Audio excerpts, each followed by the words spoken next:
You gonna start? Okay. So hello everyone, welcome and thank you all for coming to the second symposium in our series this year.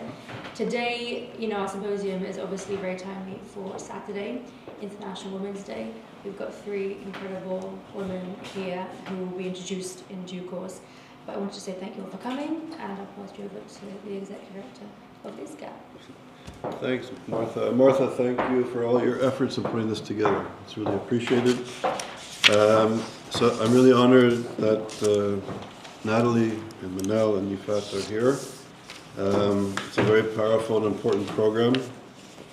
And I'll just start by saying, as the director of ISGAP, that we're honored to be here at the Woolf Institute with Miriam and the team at the Woolf, who's welcomed the work of ISGAP. And I'm going to give the 2-minute introductory remarks, but I remember in 1975, now I'm going to sound like an old man, here we go. It was the year of my bar mitzvah, when I became a man, and it was also the International Year of Women of the United Nations. It was the year of Why Not?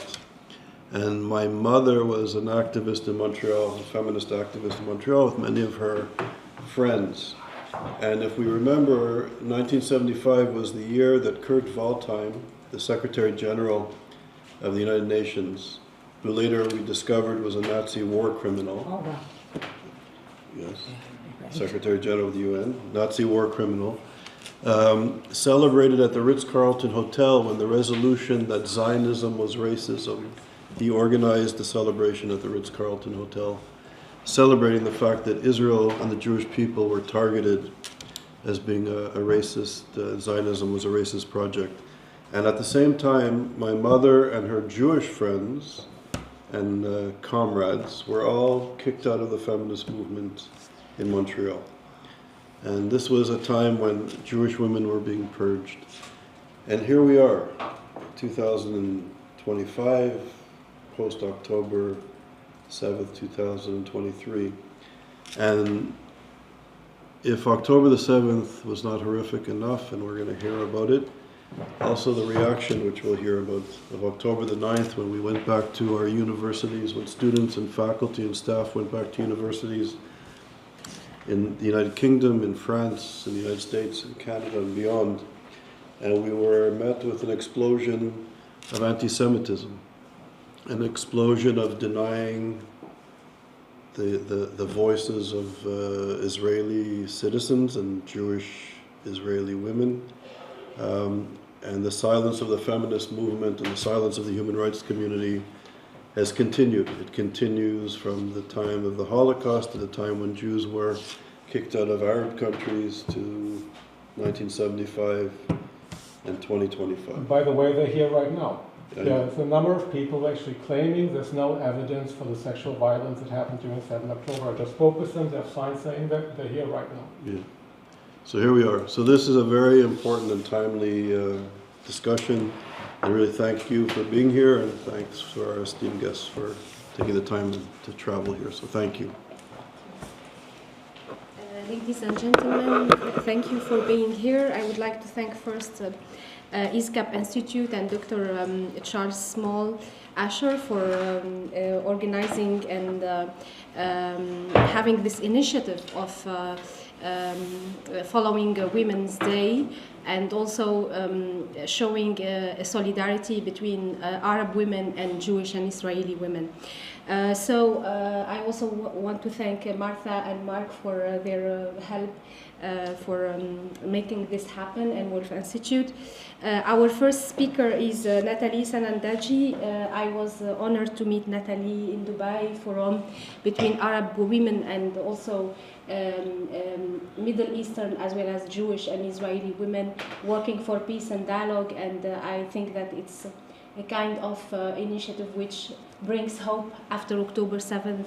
Unfortunately, after Hamas attack, we lost hope to have this kind of initiatives, but today we are here to show our solidarity with the hostages, but also with all women victims of terrorism of Hamas.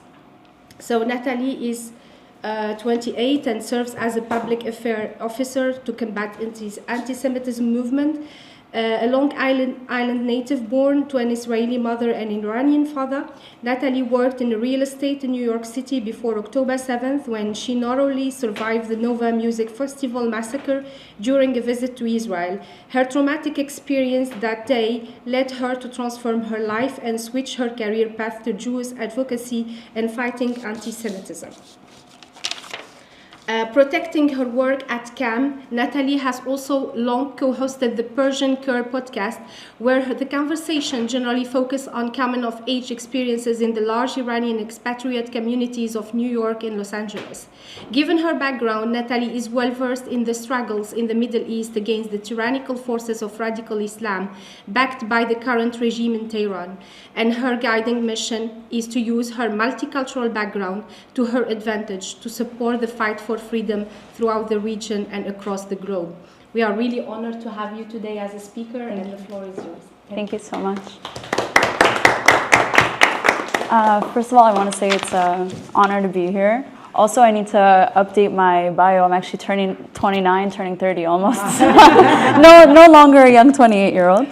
But hi, my name is Natalie Sanandaji, and I'm an American Jew born to Israeli and Iranian parents. And before I start my story of October 7th, something I do want to say is that a lot of people say they lost so much hope for the unity of Arab women and Jewish and Israeli women since October 7th. But as someone who is the product of not just the Jewish diaspora, but the Iranian Jewish diaspora, I think I have more hope now than I ever have in my life for that unity, because I've seen, I'm in a very unique position as someone who is outspoken about the atrocities of October 7th, as someone who's a survivor and who has an Iranian last name. Because I'm speaking out, I receive so many messages. The majority of the messages I receive of people thanking me for speaking out are actually from the Iranian diaspora.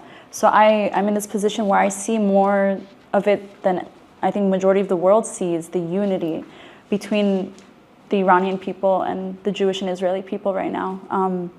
So it's something very unique to experience. So as the daughter of an Israeli mother, I've been going to Israel almost every year my entire life. And that past summer was no different. I went to Israel for a friend's wedding, and I extended to be with friends and family for the holidays, and I found myself at the Nova Festival. Not sure the clicker is working. So I'll give you guys a little bit of an image of what these festivals are typically like. They call them nature parties in Israel, and they go anywhere from 24 hours to 3 days. And usually on the festival grounds, they have an area for the campsites. So you come with your friends, you bring camping gear, tents, sleeping bags, camping chairs, change of clothes, and you build your little campsite with your friends before you head over to the dance floor. And in Israel, typically when it comes to parties, it's very different than, I think, the United States or maybe Europe, where when you want to buy a ticket to a party, you simply purchase the ticket and you receive the ticket in your email box or in the app within minutes. So in Israel, for security reasons, you have to put in your government ID number, your phone number, 2 to 3 social media accounts, and there's a vetting system. When you go to purchase a ticket, you're basically requesting the ability to purchase the ticket first, and then it can be anywhere from hours to a few days for them to vet you out and make sure you are who you say you are, and then you are able to receive the ticket. And also for security reasons, they typically don't send the location of the event until an hour or two before the event starts. So I purchased my ticket to the Nova Festival, I received the ticket, and about an hour or two before, we received the location. And when we first saw the location, we thought, okay, it's a little close to Gaza, but I thought to myself, just the day before, I was hiking in the north by a waterfall, and I was near Lebanon. And you think to yourself, in Israel, wherever you go, if you're not in the center in Tel Aviv, you're going to be near some neighbor who maybe doesn't like you very much. So we weren't necessarily too cautious of the fact that it was near Gaza. We're like, okay, it's fine. It is what it is. This is our reality. and we drove down to the festival. We arrived at around 1 a.m. on October 7th itself, and when we got there, I arrived with 3 friends. I was the only American in my group. Everyone else was born and raised in Israel. And I only knew those 3 people that I had originally come with. And they had maybe 15 other friends that we were meeting with. They already set up the campsite. We arrived, we dropped off our stuff at the campsite. We danced for a few hours, and at around 3:30, my friends decided that they were tired and wanted to go back to the campsite and rest. And the goal was to wake up for the sunrise of the festival, because the sunrise is typically the most exciting part. You know, you're dancing in the dark for hours and you're waiting for this beautiful moment of the sun coming up. So we went to sleep, and at around 6:30, instead of waking up to the sound of the sunrise set music of the festival, we woke up to the sound of rockets. I'm not sure the clicker is working. Could you manually? Thank you. So one of our friends from our campsite was on the dance floor when the first rockets were intercepted overhead, and she knew that we were sleeping at the campsite, and she wanted to come over and wake us up and make sure we were alert to the situation. So she came over and she nudged us awake, and she was very calm and she was smiling, and she was like, "Boker Tov, guys," which in Hebrew is good morning. And she said, "I just wanted you guys to know a few rockets were intercepted overhead, but it's fine. It's normal for the area that we're in. It's also a holiday, and we know that typically on holidays they send rockets our way to kind of disrupt the peace of family time on the holidays." So she was like, "You know, this is typical. It's normal. Nothing to be too worried about. I just wanted you guys to be awake and alert." So I want you guys to try to imagine, imagine a festival happening anywhere else in the world. Imagine, I don't know, let's say Coachella in California. And imagine people are dancing and suddenly rockets are intercepted over their heads. Now, imagine them reacting in such a calm manner. That simply wouldn't happen. But unfortunately, for Israelis, this is their reality. This is something they deal with on a semi-regular basis. And as the only American in the group, I kind of looked to my Israeli friends to see their reaction and follow suit. Even though I've been going to Israel almost every year my entire life, it just so happens I had never been in Israel at a time of war. So this was my first time experiencing rockets. And I saw that everyone else was fairly calm, so I decided to stay calm. And I got up from my camping chair and I looked up at the sky and I started counting the rockets. And first it was 5, and then it was 10, and then it was 15, and then it was 20. And I think between maybe 15 and 20 is when I saw my Israeli friends start to get nervous. We started to realize that this wasn't just another ordinary situation. It wasn't just a few rockets. And around that time, the festival security had shut off all the music, and they started announcing on the loudspeakers for everyone to pack up their things and evacuate to their cars. So we packed up our things, we started heading to the cars, and at this point, we still thought it was, quote unquote, just rockets. So we figured, we have the Iron Dome. Our biggest fear was maybe scraps of intercepted rockets hitting us or our cars as we're trying to drive out. And we also figured, we're going to be stuck in traffic. There was a little over 3,000 people at this festival. Majority were leaving at around the same time. There were a few people who were the first ones to leave who, unfortunately, it doesn't mean that they actually made it out. A lot of the ones that were the first ones to leave, Hamas was waiting for them down the road, and they actually did not survive. And then there were the group of people that tried to stay back at the festival and wait for things to calm down. They unfortunately, majority did not make it out alive either, because Hamas ended up making it to the festival grounds. And it's kind of this middle group that I was in, that I think majority of the survivors are from that group. So we started heading to our cars, and we figure we're going to be stuck in traffic. And I'm sure all of you have seen the photos and videos of this narrow dirt road with all the cars pulled over to the side of it. So I asked my friends before we head out, I asked them if I couldn't use the bathrooms. And they said, of course, yeah, no rush. We're going to be stuck in traffic anyway. Go ahead. We'll wait for you by the car. So I head to the bathrooms, and I head back to the car. And not until about 2 weeks after the attacks did I realize how much I was putting my life at risk just by going to those bathrooms. Because around that time was when a video surfaced from the Hamas body cams of them coming to these yellow porta potties and shooting at every single one, trying to kill anyone who was inside. I was there maybe 10 or 15 minutes before they had arrived. But thankfully, I made it out. I head to the car, we start driving out, and we're in bumper-to-bumper traffic for maybe 5 or 10 minutes. And suddenly, the festival security, who was on either side of this dirt road trying to guide everyone in the right direction, starts screaming at all of us to pull our cars over and get out of our cars and start running. And at this point, we couldn't understand why they would tell us to run from rockets. That didn't make any sense to us. But we figured, you know, their security, there must be something that they know that we don't know, and they have our best interests at heart. So we decided that we should listen to them regardless of the fact that it didn't make sense to us. We pull our car over to the side of the dirt road, and we're sitting in the car for a few moments, kind of looking at each other confused, and that's when we heard the first gunshots. And as soon as we heard the first gunshots, we fully understood that it was much more than just rockets, that we understood that there were terrorists on foot, that they were nearby, that they were armed.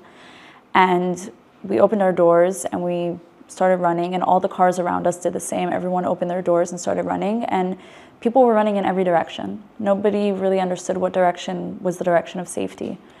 And when I first started interviewing after the attacks, one of the major questions I got asked was how I knew what direction to run to save my life. And that was a very hard question to answer because obviously nobody knew. And a few months into the war, I spoke at a vigil in Columbus Circle, and a man came up to me after I spoke, and he said that he had interviewed many Holocaust survivors in his life, and that when Holocaust survivors were asked in life and death situations how they knew what decisions to make to save their life, they coined a term called a choiceless choice. And basically the meaning of a choiceless choice is that in these life and death situations, you don't have much time to really assess which decision is going to be the safer decision, which decision might save your life as opposed to getting you killed. But you simply have to make a choice in that moment. And that term really perfectly described every decision me and my friends made while running from the Hamas terrorists. They were all choiceless choices. So over here you can see that this is maybe 5 or 10 minutes after we heard the first gunshots. The only times I really took photos while we were running was those moments in between the shooting. Anytime we didn't hear shooting for a few minutes, we would slow down to catch our breath. In October in Israel, it's still very hot, and it was very hard to continue running constantly. So this was maybe at around, I would say, 7:30. Can you go to the next slide? So as you can see, most of where we were running, there wasn't much places to hide. There weren't like many trees. It was mostly open farm fields. And as you can kind of see, they're like all plowed. And I think if you hit next, that one is a video. Oh, the video can't play. But it was kind of to show that the rockets were being intercepted right over us as we were running. So in total, we ran for about 4 hours. And from all the choices we made while running, there's one main one that will always stand out to me. About, I would say 2.5 to 3 hours into running, we ran into a group of friends from our campsite that we hadn't seen since the beginning, since we started running. And they were all hiding in a ditch. And they called us over and they're like, guys, come here, come hide in this ditch with us. We're gonna hide from the terrorists. And from the 3 friends that I was with, there were 4 of us in total, 3 of us started crawling into this ditch, and one of my friends was standing above the ditch staring down at all of us. And I guess in that moment, he tried to imagine if he was a Hamas terrorist and he found us in this ditch, what he would do. And he imagined that he would shoot us right on the spot. Anyone who knows anything about war tactics, you never want to be below your enemies. You always want to be above them. So he started screaming at us and he said, this is a horrible idea. If we stay in this ditch, we're basically sitting ducks. If they find us, they'll shoot us right on the spot. And he said our only option for survival is to continue moving at all times. We have to continue running, and hiding is not an option. So we listened to him and we got out of the ditch and we continued to run. And we told our friends to come with us, but they said, no, we feel that this is a safe option. We want to stay here. We want to hide. And unfortunately, about a day or 2 later, we found out that none of them made it out of that ditch alive. So to me, that's one of really the most pivotal moments of me realizing that my fate could have been much different. So we continued to run, and about half an hour after that, we ran into a police officer. And this was, I would say, 3.5 hours into running. This is the first time that we see any police force. And we ran up to him and we asked him, where is everyone? Why are we alone? And he said that he didn't have many answers for us. Everyone from his unit had already been killed.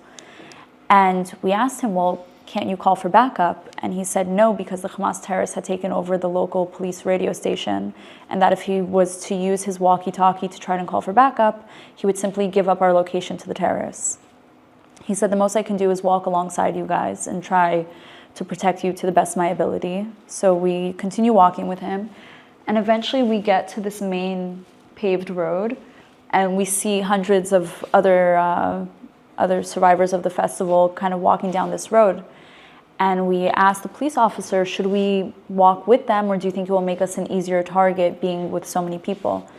And he said no. He said it was a good idea that we should walk alongside them, because they were all told to walk in the direction of the sun, because in that direction there was a town called Patish. And at the time, it was one of the nearest towns to get to safety that the Hamas terrorists had not infiltrated yet. So we continue to walk with them, and we're walking down this road. And about 4 hours into walking, we see, we hadn't heard gunshots for a few minutes, and we see this kind of small bush tree, and we figured, it'd be a good idea to sit under the tree for a few minutes, try to get some shade from the sun to really catch our breath. And we're sitting under this tree with maybe 10 other people, and we're kind of just all looking at each other confused. If you can imagine, a few hours ago we were at a festival dancing, and suddenly we're being hunted by terrorists. And we're all kind of exchanging what little information we have. And suddenly, while we're sitting under this tree, we see a pickup truck driving in our direction that seemed to come out of nowhere. And for all of us, our automatic reaction was that these were Hamas terrorists coming to kill us. At the time, anyone who was getting information, they were getting it from photos and videos that were being sent around Telegram. So a lot of people were seeing that the Hamas terrorists were driving these white pickup trucks. And we see this pickup truck, and we all kind of froze in place. And I remember all of us kind of half got up and contemplated running. And without saying a word to each other, we all simultaneously realized that we have nowhere to run to. If this is a terrorist, they're in a car, they have guns, we're on foot, we have nothing to protect ourselves with. And we all just sat back down and kind of accepted our fate. And I remember we were all just, smiling and nodding at each other as if to say, we gave it our best, we tried, and kind of to say it was like nice knowing you and understanding that this might be the end. But as the pickup truck got closer, there was a girl sitting in the front seat, and she was waving her hand out the window to kind of signal to us. She was showing us that she had the festival bracelet on, and to signal to us that this is someone coming to save us, and that it wasn't, in fact, a terrorist. And as the pickup truck got closer, the man driving the truck yelled at all of us to get into the back of the truck, and we all got in, and he drove us to the town of Patish, and as soon as he dropped us off, he turned right back around to go save more lives. And because of that, I didn't get his name, and it took me about 3 months to track him down. He's an incredible man, and whenever I speak, I always want to give him the recognition he deserves. His name is Moshe Sati, and he was born and raised in Patish. He raised his kids in Patish, and him and his son drove back and forth from Patish to the festival grounds that day for about 8 or 10 hours, and they saved about 300 to 400 lives that day. After he dropped us off in the town of Patish, we were taken to the local bomb shelter in the center of the town, and the people of Patish, they brought us food and water, and they really took care of us to the best of their ability. And there were women walking around reading off lists of names from their phones. And at first I didn't understand what they were doing. And after a few minutes I realized that they were receiving lists of names from parents who had lost touch with their children. And these parents were hoping that maybe their kid ended up in Patish. And I think about that a lot, because I think about how many of those parents didn't receive the good news that they were hoping for. Eventually, after a few hours of being in Patish, when we finally felt that it was safe to leave the town and get back home, we got back home and I left Israel and I started interviewing about 4 days after the attacks. And the main reason why I felt it was so necessary to interview so soon after was because I felt it was harder to dehumanize what happened to the Jewish people on that day if you're seeing a face. If you're just reading a number, if you're just reading a statistic, I felt that it was easier to dehumanize and say like, oh, they deserve it. But if you see a face, if you see someone telling their story firsthand, I felt that it might touch people in a way that just reading numbers wouldn't. I also felt that as a survivor, I owed it to all those who weren't as lucky as me. I owed it to all those who were taken hostage, all those who were murdered, all those who were too traumatized to speak out right away. I felt that I owed it to them to be their voice. And I started interviewing. From my interviews, I started working for an organization named the Combat Antisemitism Movement. And a big part of my role at the Combat Antisemitism Movement is not only speaking out about my story and telling my story of October 7th, but also being a voice for the Iranian people and trying to make the world realize that this war is not a war between Hamas and Israel. This war is a war between the Islamic regime of Iran, all of its proxies, and all Western civilization. And that's a major part of my goal of speaking out, is trying to make the rest of the world realize that.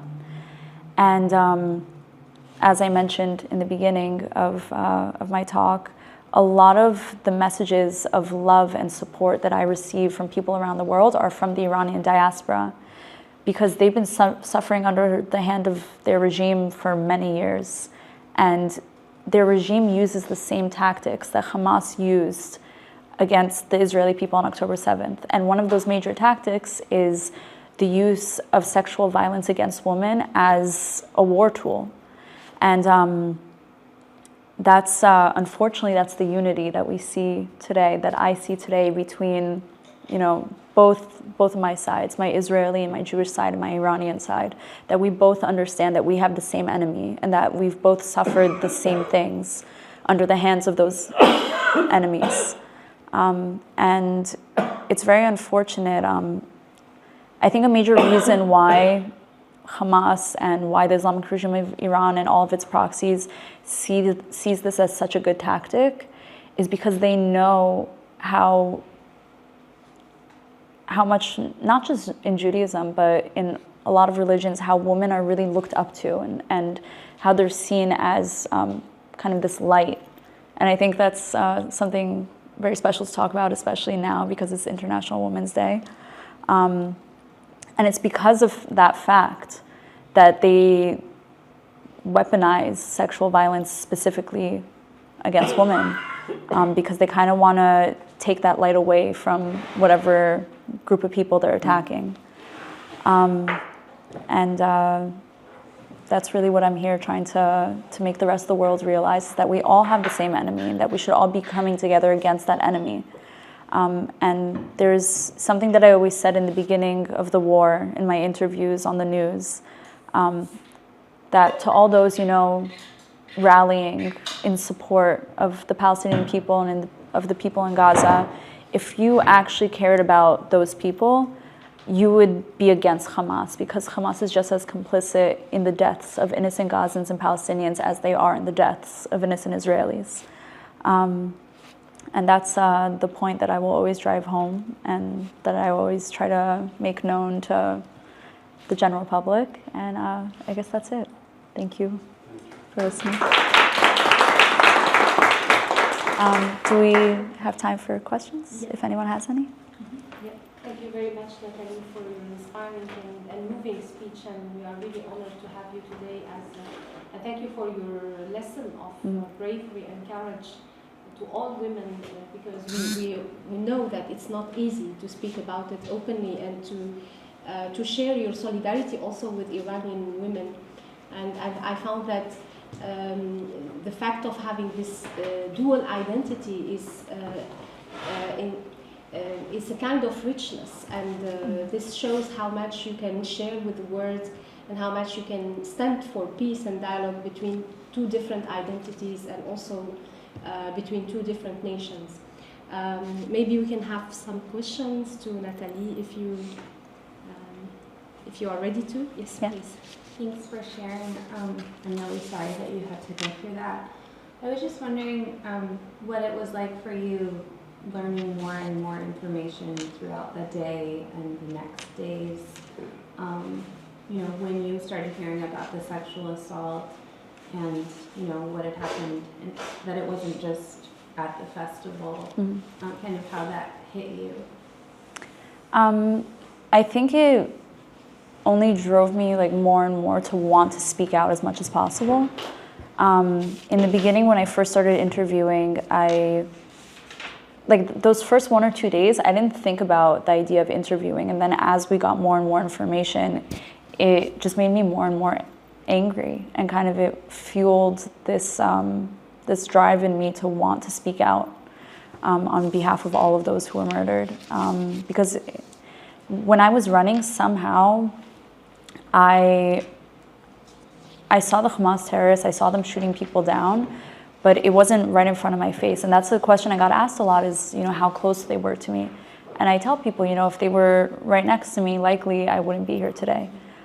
So in those coming days, the more I heard of the numbers going up, of the amount of people that were murdered, that it wasn't just at the festival, it was also at the nearby towns, the kibbutzim, it just fueled that urge that I need to speak out, that I need to be a voice for all those who lost their voice.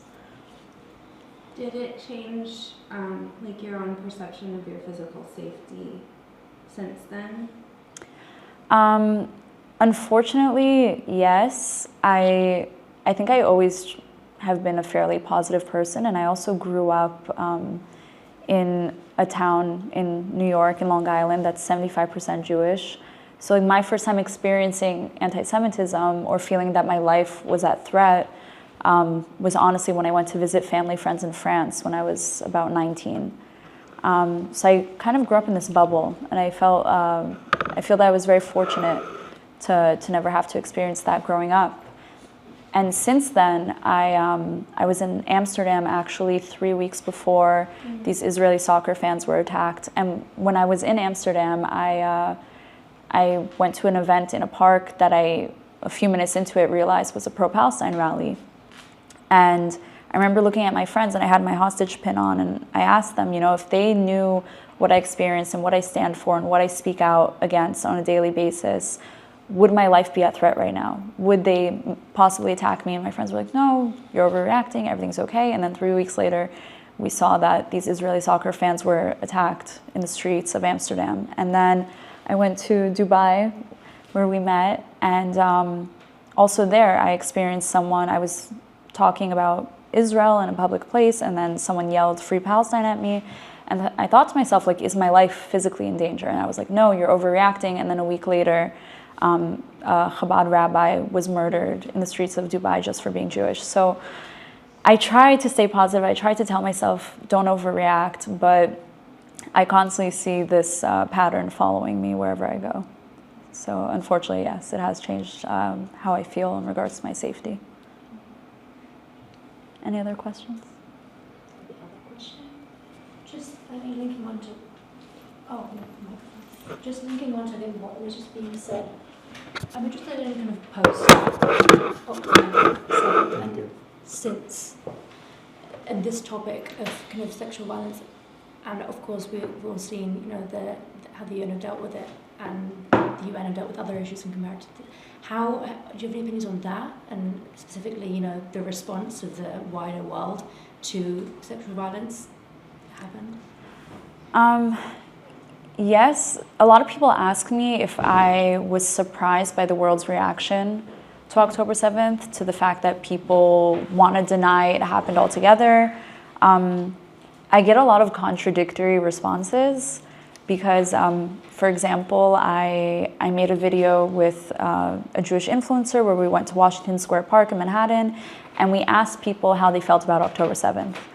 And a lot of what they had to say contradicted each other, because first they would say, we would ask them, the first question would be, did you feel that October 7th was justified? And then they would say yes. And then we would ask them if they believed everything that happened, and they would say no. And on the one hand, they felt it was justified for these things to happen. On the other hand, they are denying the fact that certain things happened. And I feel that people want to believe certain things happen if it goes along with what they believe in, and then they want to deny other things simply because of the fact that it happened to Jews. Because when you talk about, let's say, the sexual violence happening in Iran or by any of the other proxies of the Islamic regime of Iran, whether it's in Syria or Iraq or Afghanistan, people aren't denying the fact that that's happening. But then they want to deny the fact that Hamas used sexual violence against the people of Israel. And then I would speak to people and I would tell them, we have proof, we have videos from the body cams that were worn by the Hamas terrorists, and they still don't want to believe it. So it kind of goes along with this whole idea and movement of, like, Me Too unless you're a Jew. And it's very unfortunate, it's very frustrating, and it just drives me more and more to want to continue speaking out.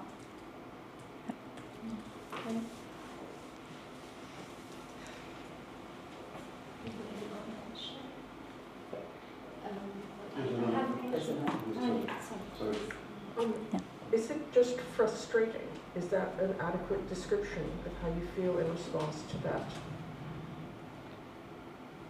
perception on the part of the wider community?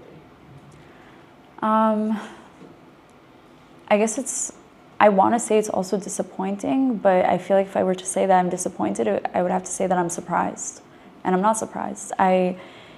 Even in the first week when I started interviewing, there weren't protests yet. People weren't protesting or denying, and they weren't speaking out against what happened on October 7th yet. And a lot of people asked me when all those protests started, was I surprised? And I said, no, I wasn't surprised, because before all that negativity and before all the denial was silence. And if people aren't speaking out in support of the Jewish people and against Hamas right away after something like that happens, I knew that after the silence was going to come all this denial and negativity.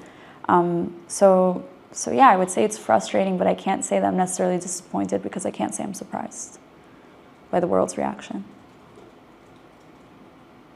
We saw people deny the Holocaust. If people can deny that, I can't say I'm surprised that they're denying what happened on October 7th. It's sad that you hear this denial. It makes you want to speak out even more. We very often know from people who became victims of crimes of this kind, sexual crimes, other crimes, that very often they're actually afraid to speak because they're afraid they're not believed, right? And that they're being traumatized. And very often when we have stories about rape cases in courts, and it's always very often for the victims very big questions, whether they're going to testify, whether they're going to talk about, are they going to believe, are they not going to believe. I assume you also have contact with other people who shared your experience. Mm-hmm. And maybe you can share about a bit, from a perspective of the experience, of the psychological experience of the victims, how this denial that we have affects them. Are also those that they're actually, I don't want to speak because people won't believe me, or where it exacerbates the trauma. So I do know, because I am in that world, and I do know a lot of the released hostages or families of people who are still being held hostage. I do know that certain released hostages had abortions after they were released. I won't disclose their names because obviously, like you said, if they're not speaking about it in public, it's not something that either they're ready to speak about, maybe eventually they will be, but it's still very fresh and very raw, but I do know that for a fact. And I have one friend who was at the festival that she chose to hide, and while she was hiding, she heard and saw the rape and the killing of other festival goers, and she couldn't scream and she couldn't move and she couldn't run and not hear it, because if she were to try to move and run away from not hearing it, they would just see her, they would find her, and then they would do the same to her. So she had to lay there for hours hiding from the terrorists while she heard them do that to other festival goers. So there is a sense still of shame in regards to the fact that you were raped or sexually assaulted by these terrorists because of the denial. But because I'm in that community, I do know and I do hear what's happened to our hostages. Any other questions? No? Maybe I have a question. You said me too unless you are a Jew, so do you think that there is a lack of solidarity from feminist movements, especially from Arab and Muslim world towards Israeli and Jewish women? And do you think that maybe in the future, maybe the situation will change and there will be more solidarity regarding this terrorist attack, and how can we go into the UN to file a complaint, and there will be like more solidarity from feminist organizations and also prosecuting Hamas in ICC? I don't even want to label it as lack of solidarity from like the Arab and Muslim women specifically. I want to say it's a lot of like the Western world, it's a lot of the American woman or European woman, but yes, I definitely see a lack of solidarity, and it's very unfortunate because, as you mentioned, you know, even your mother was kicked out of the feminist movement in Canada simply because she's Jewish. And it's sad. It's sad to see that. It's sad to see that, you know, people want to consider themselves humanitarian and that they care about all people, but then when it comes to the Jewish people, they don't count. But as I mentioned before, I've seen an incredible amount of support from the Iranian women, because Iranian women have been suffering under this regime for so long, and I think they see Israel in a sense as their only hope for a real revolution happening within Iran. But they've used sexual violence against women all over the Middle East. But for some reason, when it comes to Israel, there's denial. But I hope to see a change in that in the future. I hope that, you know, if women like us continue to speak out, and if we show solidarity with each other and we show support for each other, that it will change the minds of others who see us and who will maybe follow in our footsteps. Thank you. Yeah. Hi. Yeah. Hi. What have you had to do to try and recover from the trauma of this experience? And is that a process that is ongoing? I mean, you look like you're coping well, but I imagine it feels quite different on the inside. So so something that I don't always have time to speak about when I talk about October 7th itself is the fact that when we first started running, I completely disassociated to the point where I was having an out-of-body experience. And multiple times when the shooting started again, and everyone would start running, I would stand still and watch everyone run past me, and I would tell myself that it's okay if I get shot because I'm not actually in my body, and if my body gets shot, and I won't actually die because I'm not in my body. And I fully believed this as I was having this out-of-body experience. And I understood that I was disassociating even as it was happening. And in the days after the attacks, I comprehended that I was still disassociating, but at the time I considered it my superpower because I felt that it gave me the ability to speak out without breaking down and crying every time I would tell my story, and without like re-traumatizing myself. And so in the beginning, when I first started speaking out, I was like, Natalie, you're disassociating. You can be the voice for all those who are too traumatized and who aren't in this state of disassociation. So I started speaking out right away, 4 days after. For that first month, I was interviewing about 4 to 6 times a day, 5 to 6 days a week. So I was repeating my story over and over and over again. And when I first started doing that, I thought I was putting my own mental health on the back burner in order to be a voice for others. And then after a few months of doing that, I spoke to a few mental health professionals who told me that repeating your story, your traumatic story, is actually a big one of the major tools that they use to help people deal with trauma. And so I guess I kind of healed my own trauma without even realizing that I was doing so in the beginning, by repeating my story over and over and over again. And you make a very good point. I am coping very well, and I'm very grateful for that. And I always want to remind people not to look at me to think that majority of the survivors are like me. Many of the survivors have still not gone back to work. Many of them are still having panic attacks on a daily basis. And even not just the survivors of the festival. Let's say the man who saved my life, Moshe, he really saw the worst of the worst, because if you can imagine, for 8 or 10 hours, he was driving back and forth. He saw all the bodies, he saw all the rape, he saw really the worst of it. And even in the days after, he was helping first responders go back to the site and, you know, cover up the bodies, recover body parts, and get answers for the families who were looking for their loved ones. And I had the honor of meeting him a few times when I went back to Israel. And the most recent time I went back, he told me, you know, it's been a year and a half, but he's still waking up in the middle of the night with panic attacks and cold sweats. So I do always want to make sure people understand that they shouldn't look at me and think that everyone is coping as well as I am. Is it something you knew about yourself?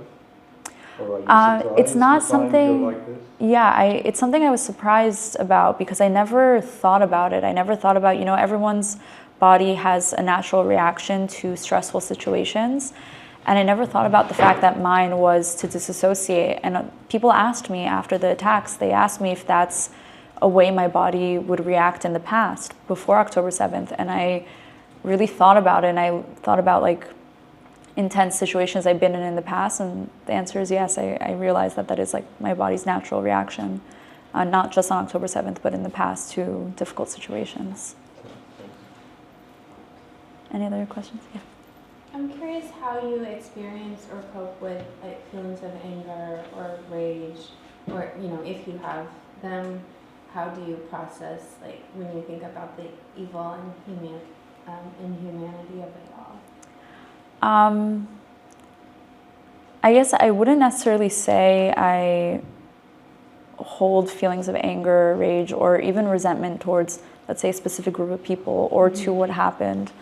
I think the reason for that has to do with how my mom raised me. She raised me by always telling me, you know, if you hold in anger and you think it's going to hurt the people who hurt you, you're only hurting yourself. And she would say that it's like drinking poison and expecting the other person to be hurt. You're only hurting yourself. I think by speaking out, I let out a lot of that, I guess, quote unquote, like anger or rage. It's my way of taking control of what happened and trying to fight against it. But also, you know, being angry at a specific group of people, that's not going to help. That's not going to change the future. It's not going to make the world a better place.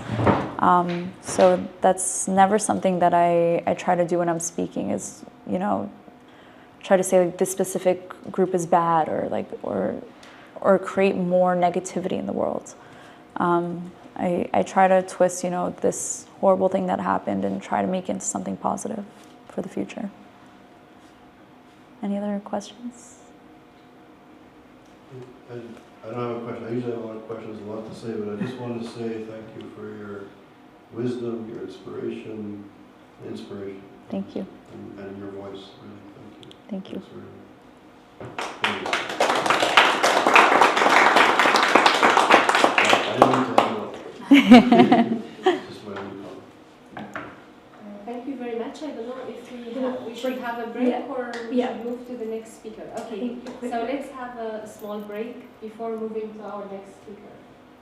Thank you. There's coffee and tea and biscuits in the corner. Yes. So we would like to welcome back the viewers after the break, and our next speaker is Yifat Bitton, who is a legal academic and social activist for equality, currently president of Achva Academic College of Science and Education in Israel. Previously, she was an associate professor at the College of Management, Strix Law School, Israel, and has also had visiting appointments at the School of Transnational Law at Peking University in China.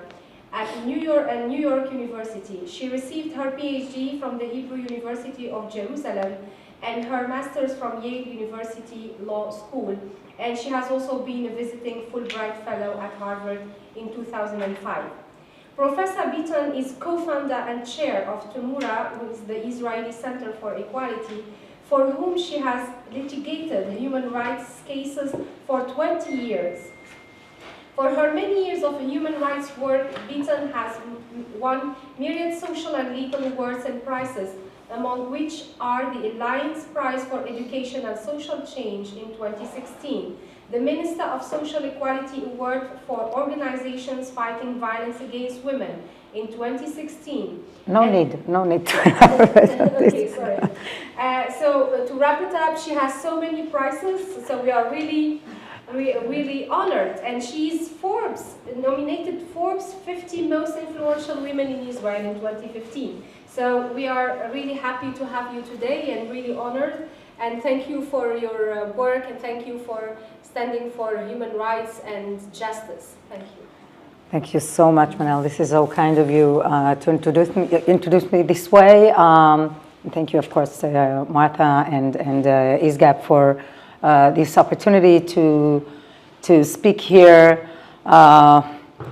today. And I speak here both as a universalist, as a universal feminist, as a human rights lawyer, as an Israeli, as a Jewish woman, all of the above, and you know, normally these identities would work together with me being part of a global community of feminists, of human rights activists with whom I worked for decades now throughout my legal work, which used to be also on the academic part, but also as an activist. I established, founded an NGO that took to the courts cases of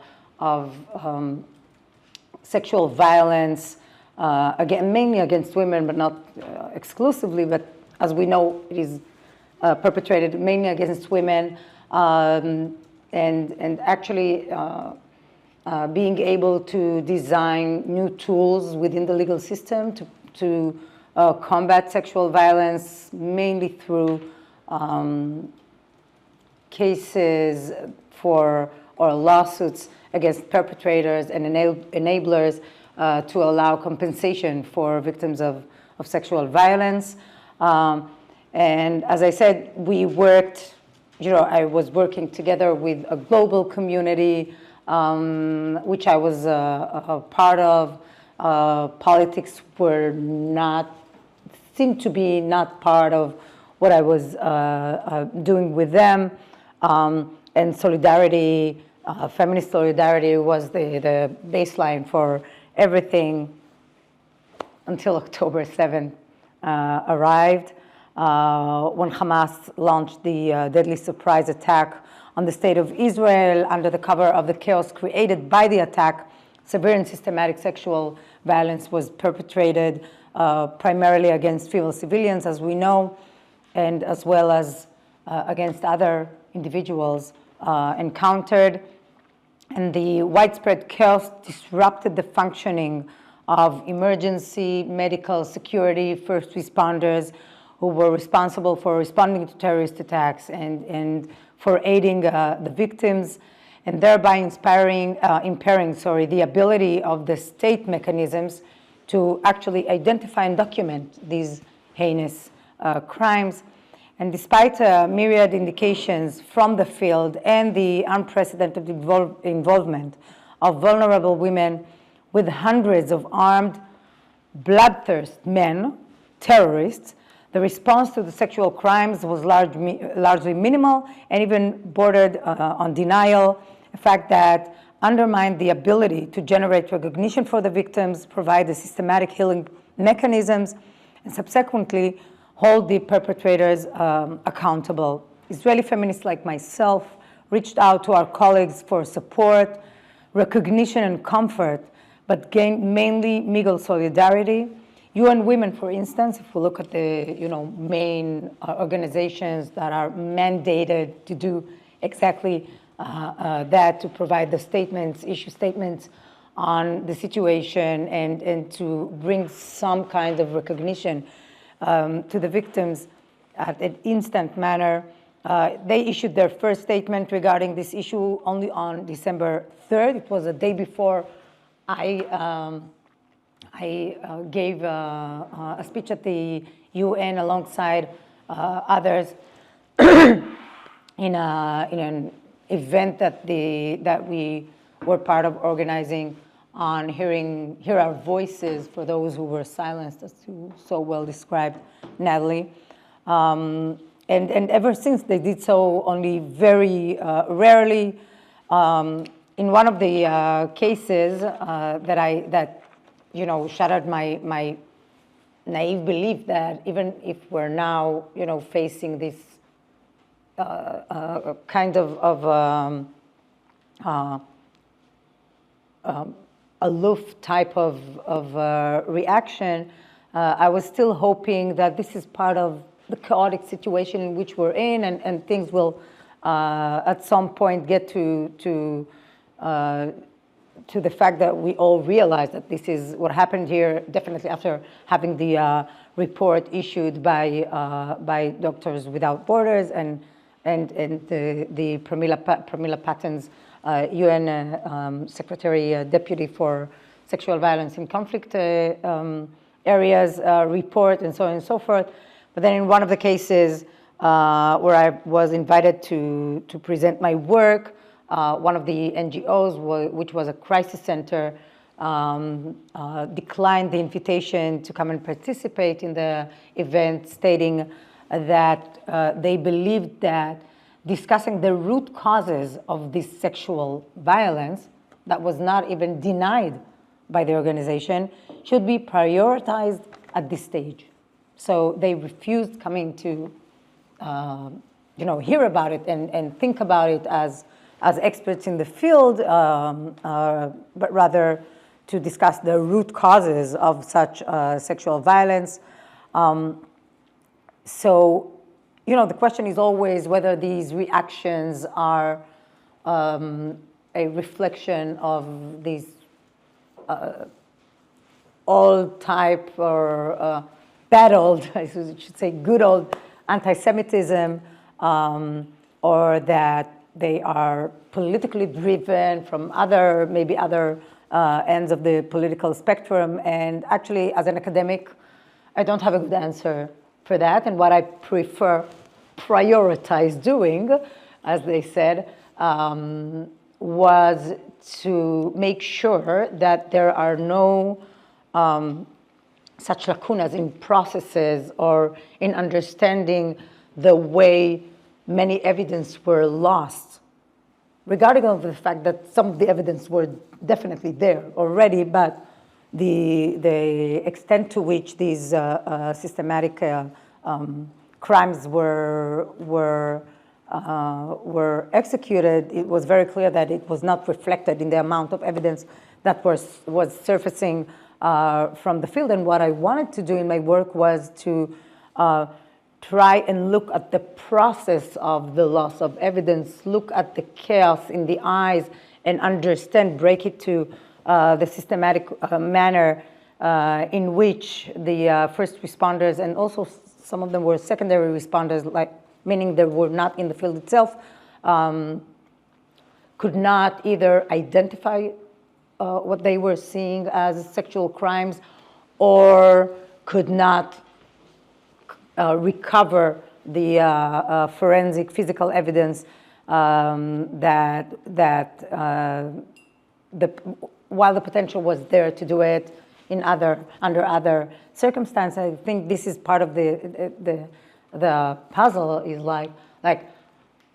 but we're talking about Israel. We're not in a third world state right now where we mostly see these weaponization of women by terrorists taking place, and the legal investigative systems are very poor in many respects, and they don't have the ability to really collect the evidence, and they're dysfunctional in many other ways. Okay, and I'm saying it from a critical point of view, God forbid from a, I'm not rating their work, but here in Israel, like this superpower, this ultra-modern Western state, how can something like this happen? And the answer to those who who have the bias would be that nothing of this kind has happened, and this is why there's no evidence, and there's no other way to explain it. And I wanted to share with you just, one tweet from yesterday that I came across saying, "Zero proof Hamas raped anyone. That was all lies used to sell genocide. It's disgusting to still peddle the lies today, knowing you're doing so in order to start up the slaughter of more Palestinian children." So we see that this denial is absolutely still roaming. This is not an account with 2 followers. There are many accounts of this type. And as Natalie said, they're both, denying it, but justifying it at the same time. So this obscurity is exactly, I think, where professional work by experts can be handy, useful, relevant.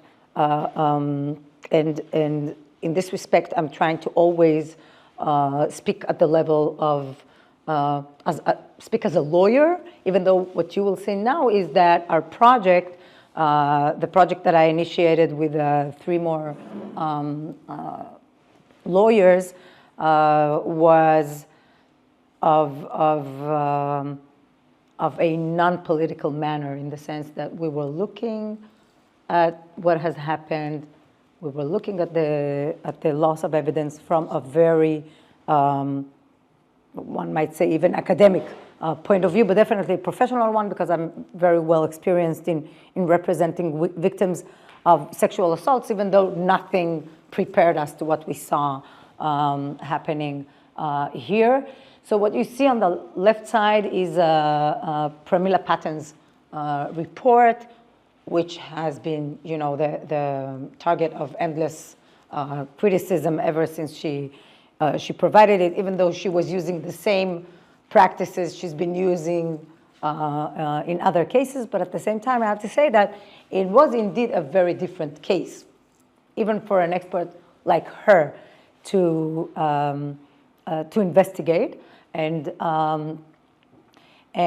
what you see here is the challenges and limitations in the collection of information from the field. And that was this line that is here, I think in the report, she dedicates maybe a page to that. This was my account in speaking to Patton and her team, trying to illuminate the fact that regardless of how much they know of other cases that happened, something here was very different. It was under a terrorist attack, a one-day terrorist attack. So we know that, weaponizing women's bodies by terrorist organizations is something that we've already seen, unfortunately, in growing numbers and instances. But to have it on a one-time, one-day terrorist attack is something that we haven't encountered yet. And these were the challenges that I wanted to expand on in our own work. So I want to say that our report was published on November 25th, the International Day for against violence against women. And it was just recently presented in the UN to a few relevant bodies. So the framing to me was to learn from what has happened. So first of all, to understand what has happened, how the loss of evidence happened, and then to learn from that for future cases, and in the process to document the these failures, they're not all failures. Some of them are so understandable, and some of them can be criticized, but that was not what I was looking for. I was looking for to expose these processes also as a means to have a second chance to tell the stories of those who were forever silenced, because with them the voices of or the account of what has happened was just gone. So we have the victims level, speaking on behalf of them. The national level, I was looking into what has happened in Israel and also to rebuild better the response mechanisms in Israel itself. This is something that we've already started doing, working with all kinds of first responders, organizations and bodies. And there's the international level on which we work right now. We're still in the process of convincing the international community that this is something that should be pursued on an international level, providing some protocols as to what can be done under such extreme circumstance to collect evidence to allow the truth to come forward and to allow the recognition for the victims. So there were a few stages to writing the report. First, we mapped the first and secondary responders that could have had access to these evidence, to these indications, as I later will treat them as indications more than evidence. But in order to make sure that once we see who has the access, to try and see how they worked and how they should be working in future cases. So, for example, you know, combat soldiers are the first responders under a terrorist attack, right?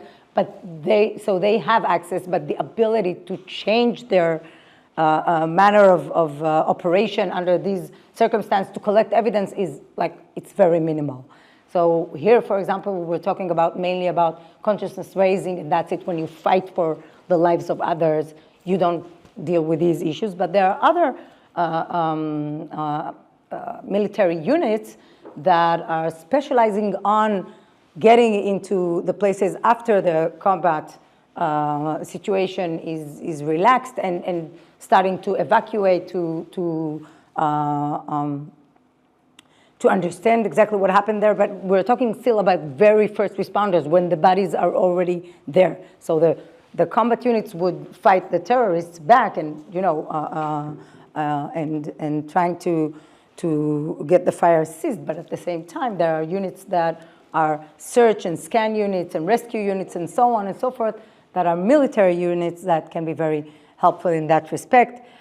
We've taken in-depth interviews with over 40 interviewees of these agencies in all type of levels to make sure that we both understand what the policy is from above and how the work on the ground looked like.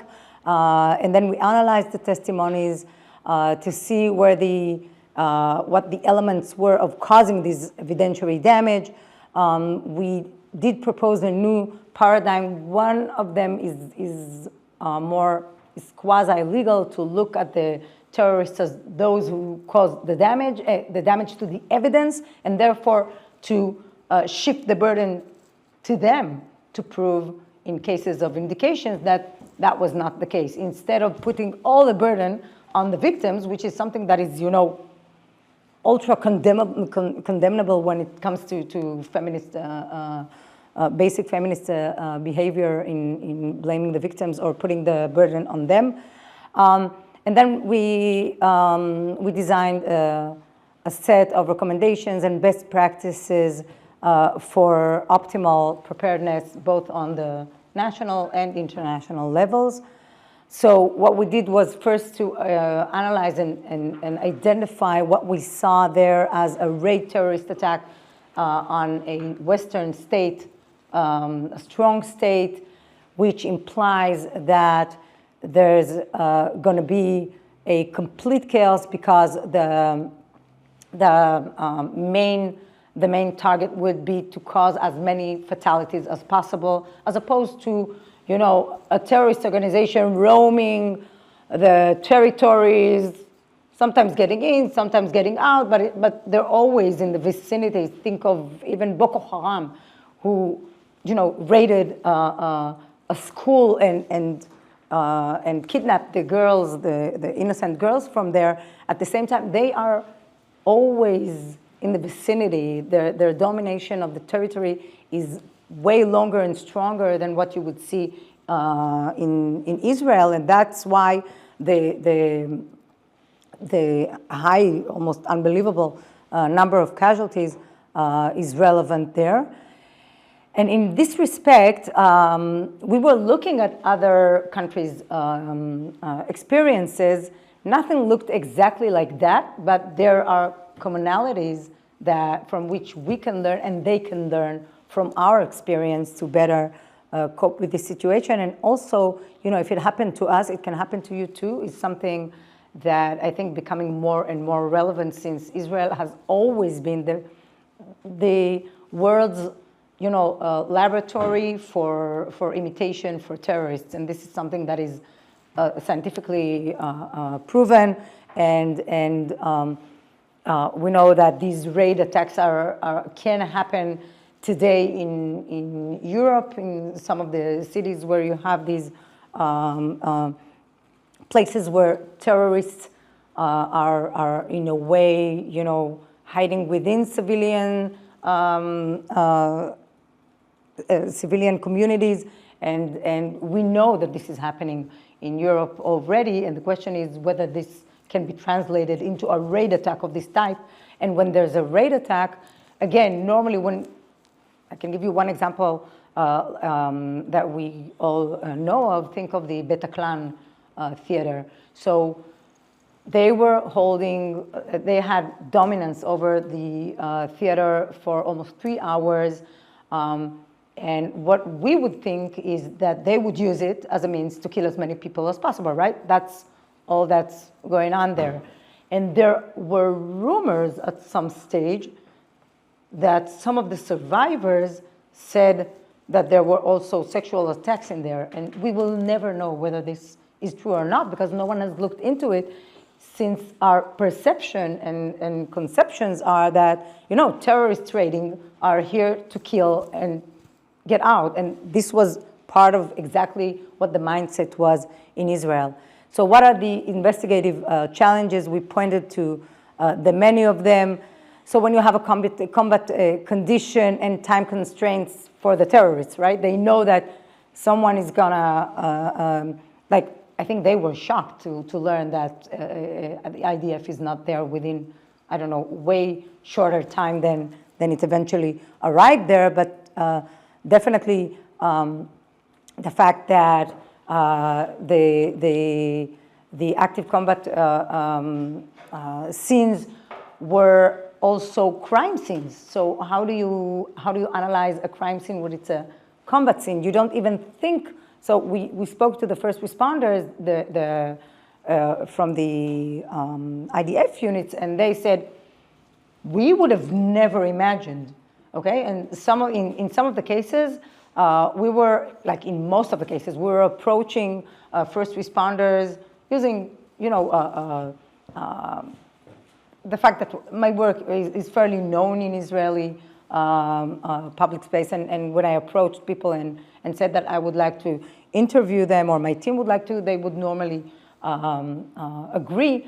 And at some stage, people heard that this is what we were doing, and when we approached them, they said, we have nothing we can tell you about this, but only while sitting together and changing, you know, doing this shift in the conception that they had in looking, like getting into a room and seeing someone tied up with her pajama, you know, taken up, and for them, they thought that she was a victim of a terrorist attack. She was shot in the head. She was on her stomach.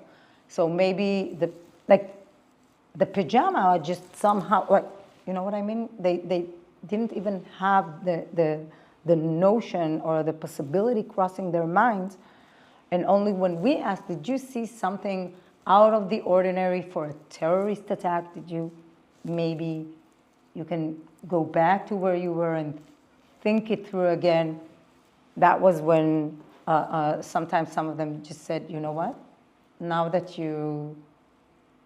I think of it, now that you put it this way, maybe I have something to share with you. And the body abduction threats also were a reason for the rescue unit to just, evacuate as many bodies as possible, regardless of how they looked, where they were, how they were positioned, nothing.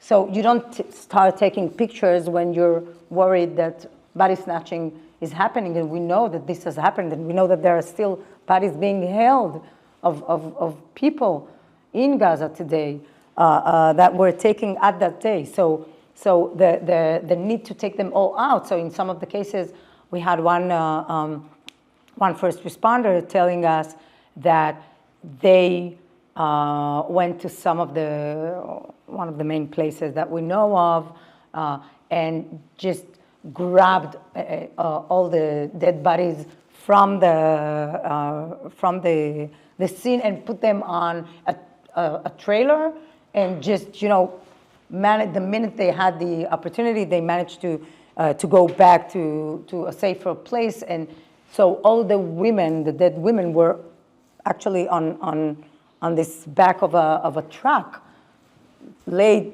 on each other, compiled in a way just to save them from being snatched. But then if you think of it from like a forensic evidence point of view, this is devastating. Okay, another example is of one of the search unit commander who said he saw a woman tied to a pole with like wearing only her lower body garment, and what he did was to take her down from the pole and to cover her. And he describes he's like this amazing guy, and he's also a father of daughters, and he's well trained. And he said, he used to be in an elite combat unit, and he said that all he could do was to lay her on the floor, to cover her, and to hug her and to cry. Now, again, from a humanitarian point of view, this is what we want people to do, to not lose their humanistic behavior when they see such atrocity. But at the same time, again, from a legal point of view, this is catastrophic. Like the fact that he has not taken a picture of her. And when I said, why didn't you take a picture? But I didn't say it like that because I didn't want them to, because they were washed up with blame at some stage. They were like, oh my God, what did I do? Why did I not take a picture? Why did we not do this and that?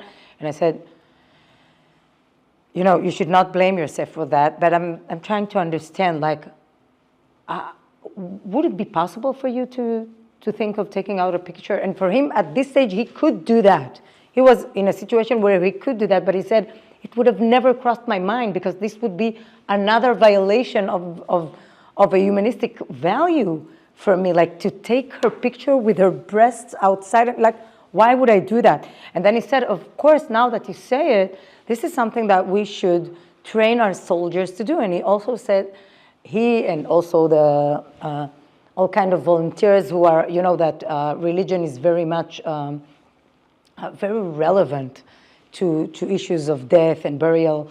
And there were many religious first responders who said, this is against everything we know and think of.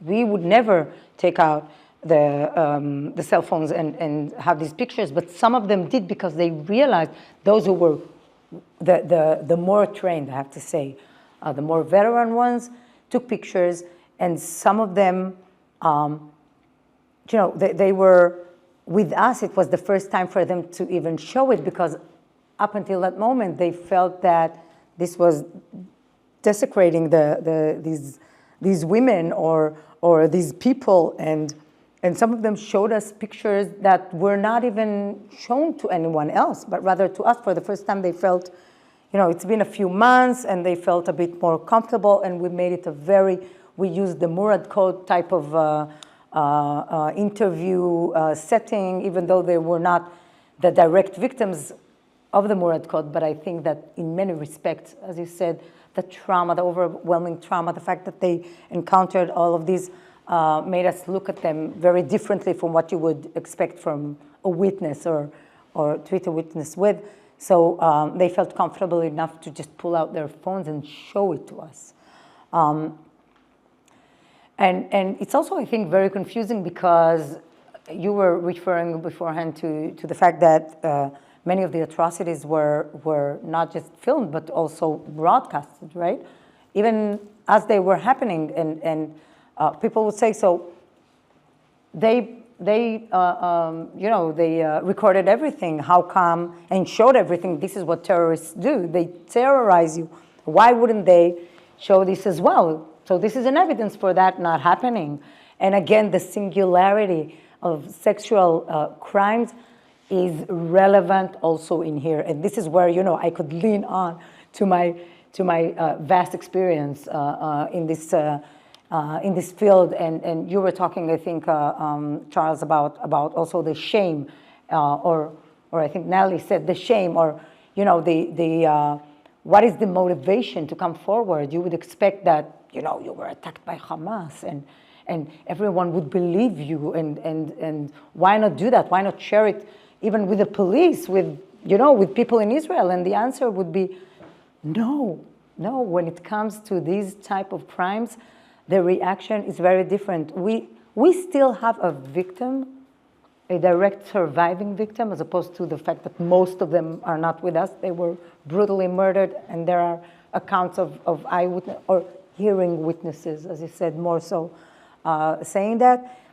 One of the victims has been contacting us, I think, for half a year now, not being able to bring herself to meet with us. Each time she meets with us, and she retracts. And you would say, like, what is the interest? Why would she be so hesitant? It's us. And then you realize, like, I'm asking myself, what is her interest? Like, because once she comes forward, all of the not just the victims, but also people in Israel who have their own political agendas would just, push her to come forward with this first-hand account of what has happened. You have on the other side all the horrific, anti-Israel, unfortunately also pro-Palestine, as if this is necessarily, I'm pro-Palestine in many ways. Like, I want the Palestinians to live in peace and everything, but nowadays, of course, it's not either this or that. You have to have both together. So pro-Palestinians, hunting her on social media and other means. I'm sure you have experienced something like that, right? Yeah, I was doxxed. I had to hire like 2 different cybersecurity companies to hide all my personal information online because my information was being shared on dark websites. Yeah, so with me as well, I found in my email all kind of threats and hunting in exactly. So we know that their motivation to come and speak up is very low, and we still have. It was amazing to realize, speaking to crime scene unit investigators about, at some stage, the bodies were brought to a morgue, right? The Shura base, where they were all brought to, and there was another opportunity to look at the bodies and to see what has been done to them. And then we spoke to the CSI personnel, and they said, you know what, I'll be frank with you. And by the way, unfortunately, they were mostly men, or all men in the case that I interviewed. And they said, there's a priority in hierarchy in investigating crimes. We see a dead body, we see a shot, we understand that this is the reason for death, this is the cause for death. You have to understand that we are talking here about hundreds and hundreds of bodies needing to be identified and brought back to their families to start the mourning. And there was no time, and the way we looked at it, there was no point in starting doing it. They're already not here, and there are hundreds of others still need to be identified. And you have to understand that identification process in Israel is done only by CSI personnel. So this is also something that we can learn from. This cannot be the case, because they need to have the personal identification, so they prioritize that to investigative work that they are the only ones, authorized and skilled to do. And so on and so forth, many other challenges. The examples of sexual violence under terrorist attack are a bit different, I think, from what we know. They were expanded in many ways. I have a visual version of the report. There's also the report with me in here for those who look for it, and there's a website, sexualterror.com, where you can see all the analysis that we provided in there. But what I wanted to show you was the way we decided at some stage that given the fact that the loss of evidence is so crucial and it's so massive, and we understand exactly how that happened, we asked ourselves, so what can we bring to the fore that would indicate that sexual violence has happened, and if someone wants to say something else or to debate it or to debunk it, they can do it on their own side. And that's how we got to the notion of indications. So we were looking for indications, and there were many of these. So evidence, there are not this much. Indications, there are many of this type. And you can see the handcuffing or leg cuffing, hematomas next to genitalia, bodies with spread legs, underwear scattered in the scene. And I want to, with this specific indication, to show you the next picture. Look at this picture. So what we see here, so one of the interviewees that we spoke with, who said, I met her casually in one of in a place where we were both commended for our work after October. In October 7th, she was a high commander in the police, and I was invited for my work on this topic, and and as she spoke there on how October 7th, how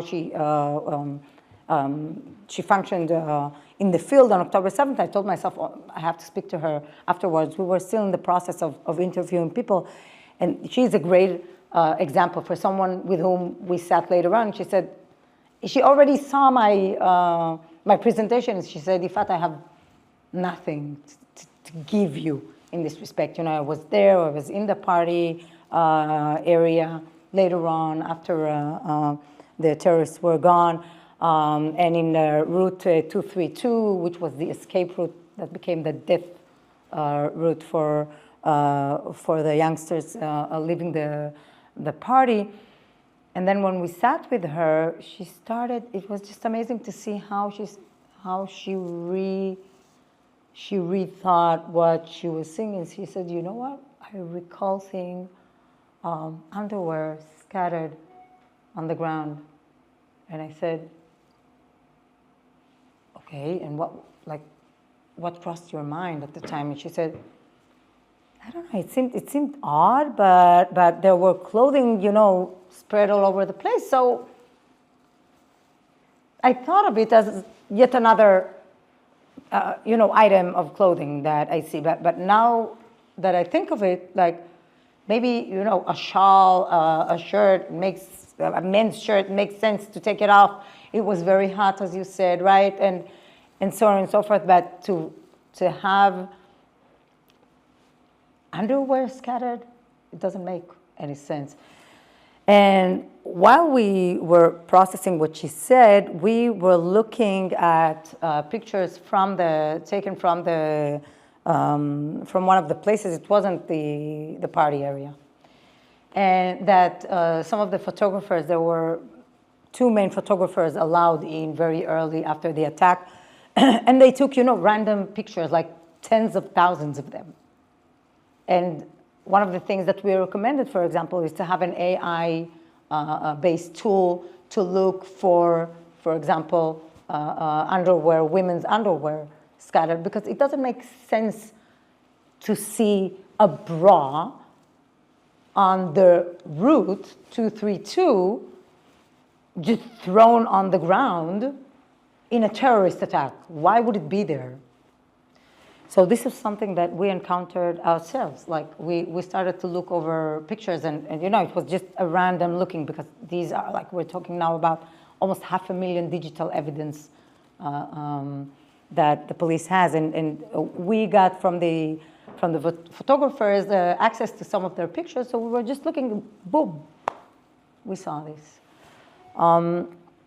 So these are indications. In another case, there was a woman not found in the home where she was texting her family from, being there with her spouse, and eventually she was found in another house where another young woman was staying, and this house was burned to the ground. This is why she was missing for a while, because they thought that she was supposed to be in the other house where she lived and where she texted her family from. So these are indications. These are not evidence, but these are strong indications to what has happened. And we made some key policy recommendations and best practices, very specific best practices, as I gave you some examples throughout the talk. But you can see, you know, for example, creating an alert and report mechanisms. Even at the Shura camp, there was no such mechanism. So if one of the physicians, we have interviewed a few physicians from the Shura camp who worked there in the identification process. They were all dentists. They were using the dental means of identification, and they noticed a few things. That one of them noticed that one of the bodies was without a breast. So she said, it seemed very odd. So what I could do was just, to ask a photographer that was roaming the place. There was no systematic picture taking. There was not enough time, not enough manpower, not enough. The conditions were horrible. They're all, traumatized to the bone, these physicians, these dentists, all women, the ones that we interviewed. And she asked him to come and take a picture, and that was it. And she said, I raised it and moved forward, and it haunted me, but I didn't know what to do with it. And I knew that at the minute she was gone and, given to her family for burial, that was it. And what is the use of causing so much pain to the families now, and so on and so forth.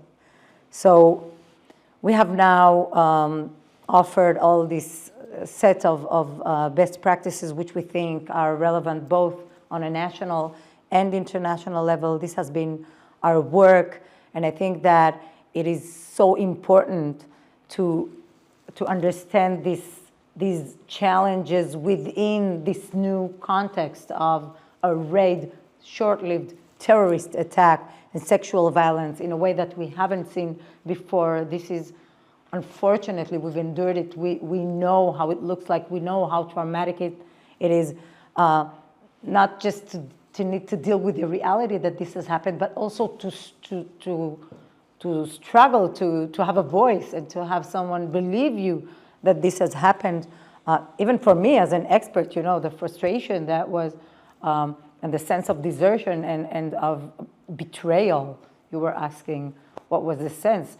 Betrayal from a legal point of view, in a way, like you were entrusted with a mandate, like these organizations, right, to do exactly that, and you betrayed your mission, and you were unlawful in the way you reacted, but also, of course, you know, for the victims themselves, to the very many civilians who were triggered by this case. So research in Israel shows that it has impacted women generally for the worst, and women feel way less secure from a sexual point of view.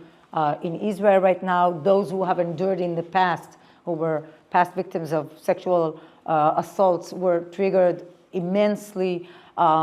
There are indications for sexual misconduct in school children, all kind of impacts that are horrifying on the one hand, but need to go through the acknowledgement in order to have them dealt with in the way it should be dealt with. So these are on the upper picture. You can see us. I was sitting with the committee, like the governmental committee for women's issues, presenting our research findings, asking them, calling them to change the protocols in Israel, and also elsewhere. Here is the Canadian Minister of Foreign Affairs, also to whom I provided this information, and that used to be the last slide in this PPT that I presented at the UN in the middle of January. And as triggering and horrifying as it is, at least we can sign now and know that they're in good hands, and their rehabilitation is just, the journey is just starting for them. So sexualterror.com is where our website with all the different versions, the shortened, the expanded versions of the reports can be found. That's it. Thank you, Yifat, for your exposition and your work. So I think it's very important what you are doing, because you are doing a huge job collecting data, and I know that in the UN, if you don't have data, you don't have access to justice. So this is what UN Women Director said yesterday about all women in conflict, like in Ukraine, in DRC, or in Israel. So I leave the floor to the audience to ask questions, maybe, and then maybe we come back to the discussion about how to document sexual violence in the conflict area and terror attacks. If I may just respond for a second to what you said, I'm not aware of this statement. I think it's a very important one. Yes, so in this, she said okay, so this Parliament. Yeah. So even if we take it at face value that this is exactly the case, and this is what I was discussing with Pramila Patton in my recent encounter with her in January in the UN, was exactly that. And I said, you know what? Let's go for an intermediate level in which you do not call now for legal accountability necessarily, but at the same time, you do not desert it because you don't have the evidence, right? Otherwise, you're going from 0 to 100, and normally it never goes to 100. We have de facto impunity when it comes to sexual violence, and what UN Women officer just said now is exactly that. So in that respect, I'm not here to, fight with them about how they reacted, but rather to think together of ways in which we can create a new space for recognition, not necessarily accountability. It is a condition for accountability, I think, later on. It's going to be probably driving more towards accountability than not. But it's not necessarily a legal phase right now. Can I make 2 comments? Yes, of course. Based on testimonies that I think will add to your presentation before we have any questions. One was from a fellow survivor.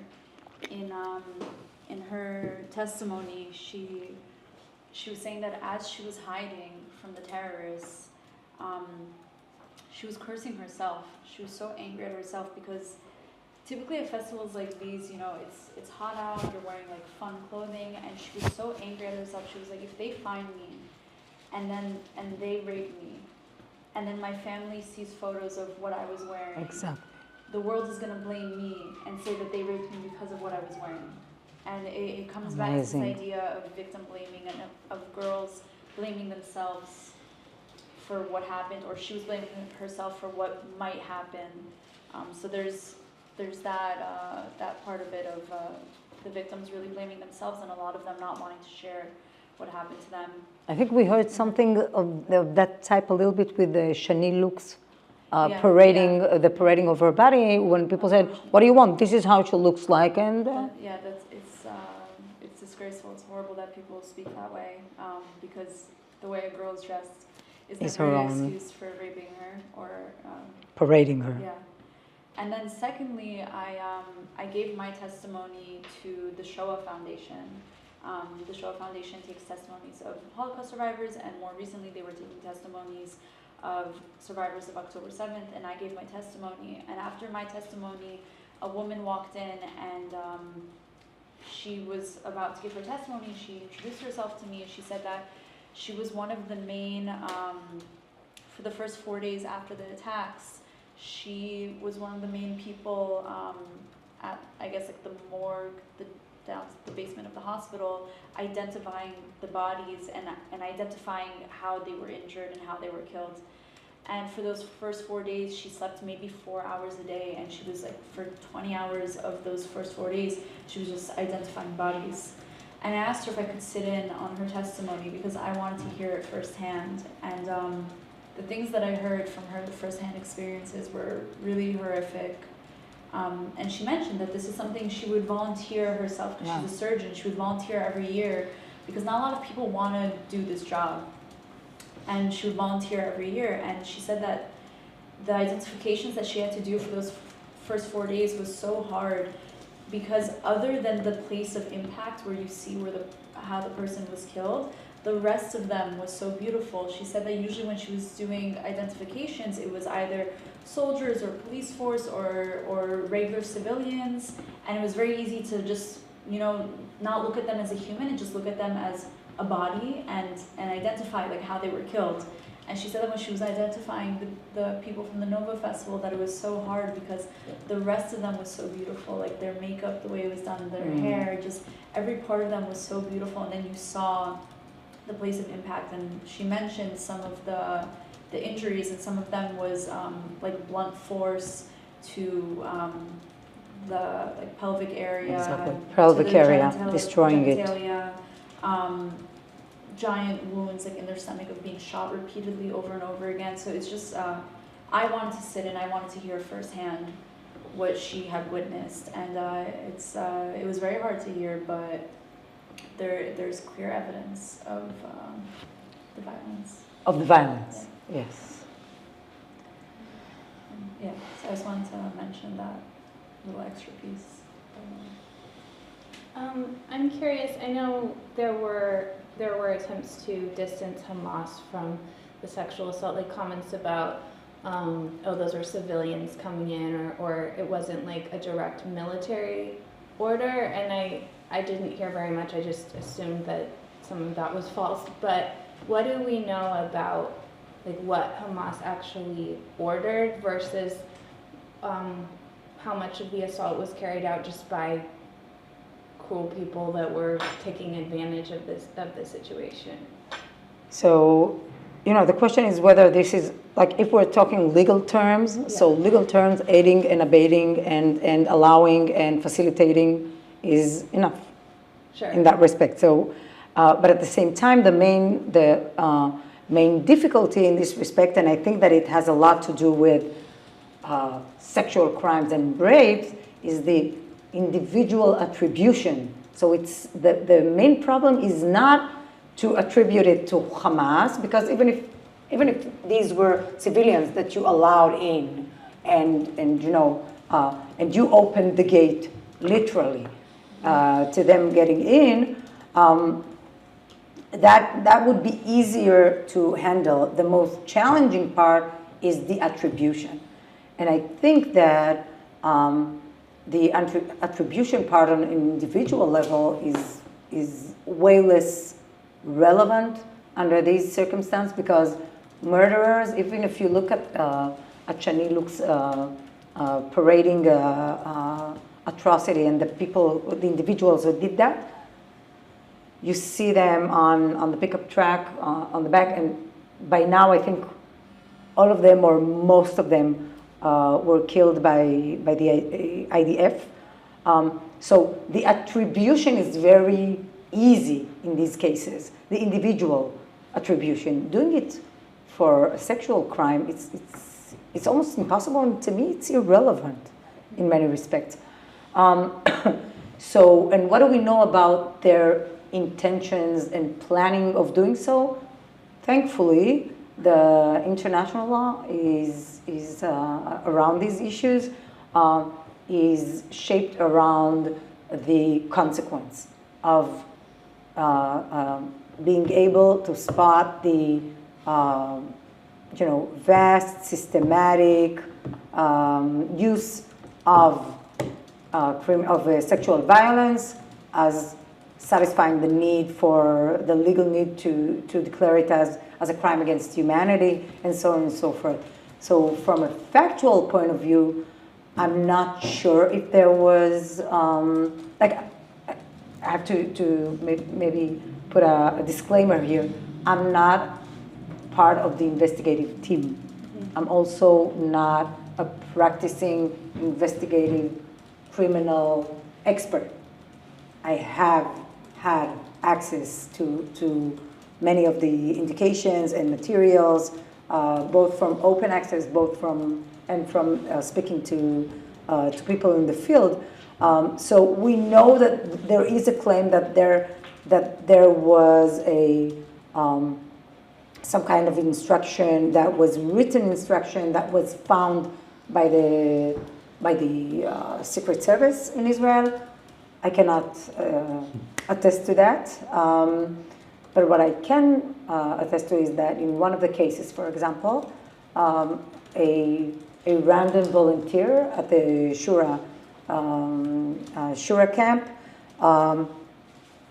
dealt with a body who he thought was of a soldier, because you know that some of the militants, the terrorists, wore uniform. That was very confusing. So he thought it was a soldier, and then starting to take care of the body, he realized that that was not a soldier, and he found on him an open box of condoms. So, maybe he was just taking it with him everywhere because that's the type of guy he is. And maybe that was part of a planning. And in a way, I think as feminists, and looking at the experience that we have in these, in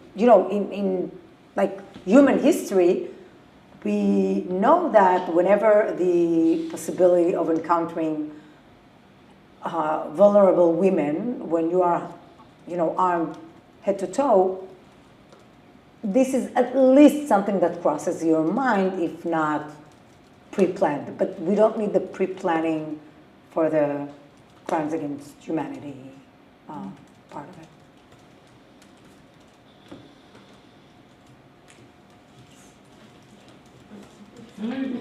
Sure. It's slightly, I suppose it's slightly a similar question to yours, but I was really struck by what you said about shifting the paradigms and shifting the burden of proof back to Hamas. Sort of anecdotally, one of the things that I found very frustrating through my own research process is that there is not enough attention paid to how Hamas booby-trapped bodies. And even at the Shura base, there were reports that personnel had to evacuate, and bomb squad had to come in and check the bodies. But in terms of kind of going back to the burden of proof, to the proof and to the loss of evidence, did you find that in locations where a third wave of terrorists kind of were able to hit, that there was significantly more evidence lost because of the looting versus locations where maybe a first or second wave hit comparatively? I think, I cannot tell you that we analyzed something of this type. We didn't do such, in-depth analysis of this kind. But if you think of the concept of crime scene contamination, then it's basic. Yeah. And some of the burnings that happened in houses of bodies were happening under the third wave actions, whatever, I don't know how to call it, like atrocities. So at the time when we were working on the report, at some stage we thought that burning was not necessarily just a means of, just being vicious, but rather a means of distracting the evidence collection. So this could definitely be part of it, and we know that in criminology this is a classic means to distract and to contaminate a crime scene. Can I add something to going back to your question about whether or not certain things were done by what was considered Hamas militants or civilians? I think people try to put emphasis on that because they're trying to make what happened a political issue, which none of this should be political. For example, me giving my testimony, a lot of college campuses will not allow me to come give my testimony. They say it's too political. Talking about the atrocities that happened shouldn't be political, and I think when people try to put the blame specifically either on Hamas or civilians that weren't actually part of Hamas, it's going back to this idea of trying to make it a political issue, which it shouldn't be. So I just want to add a little bit. Thank you. Maybe Mike? I have a number of questions, thoughts. Maybe just ask one and then some other later we have to talk.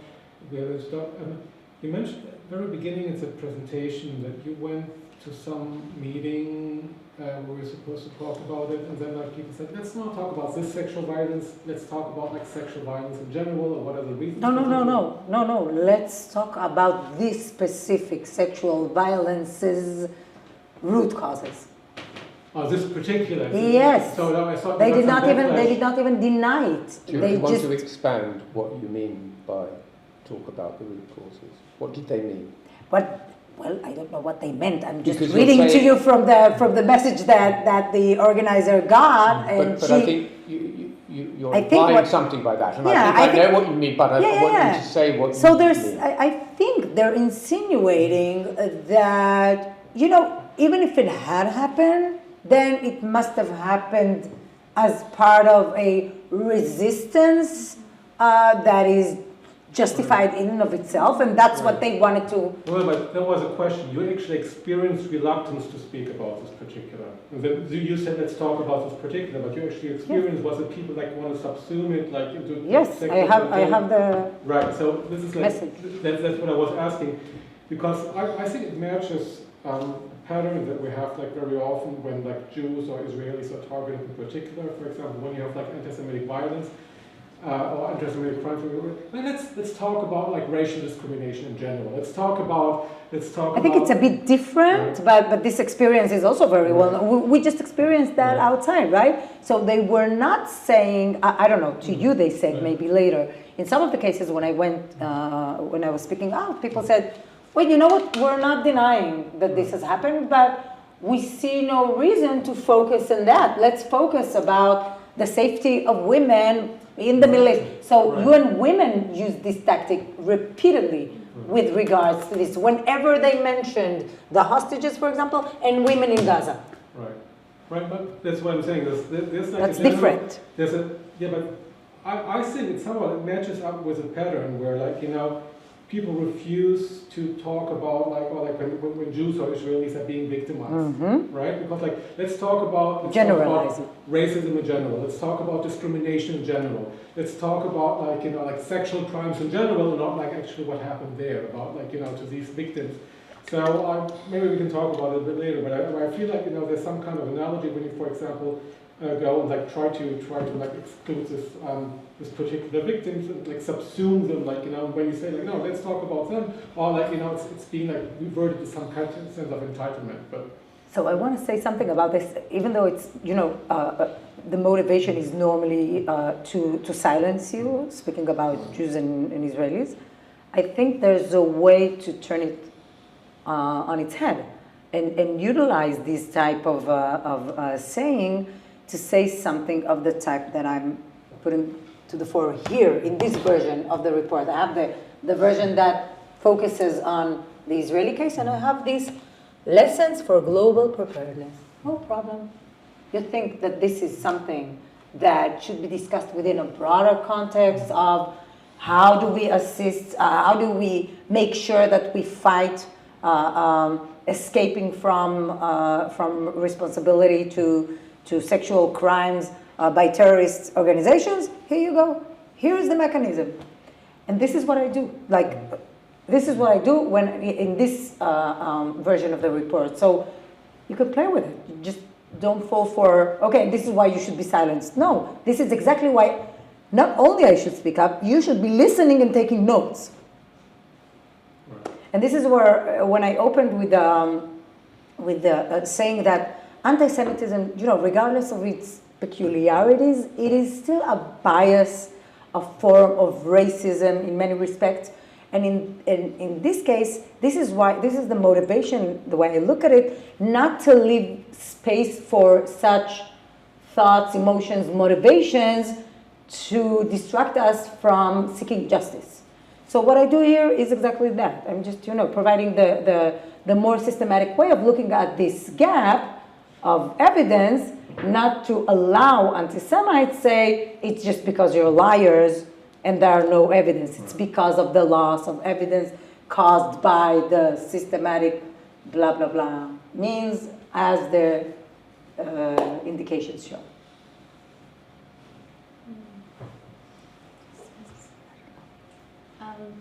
At the last symposium here, 2 months ago, the young woman spoke.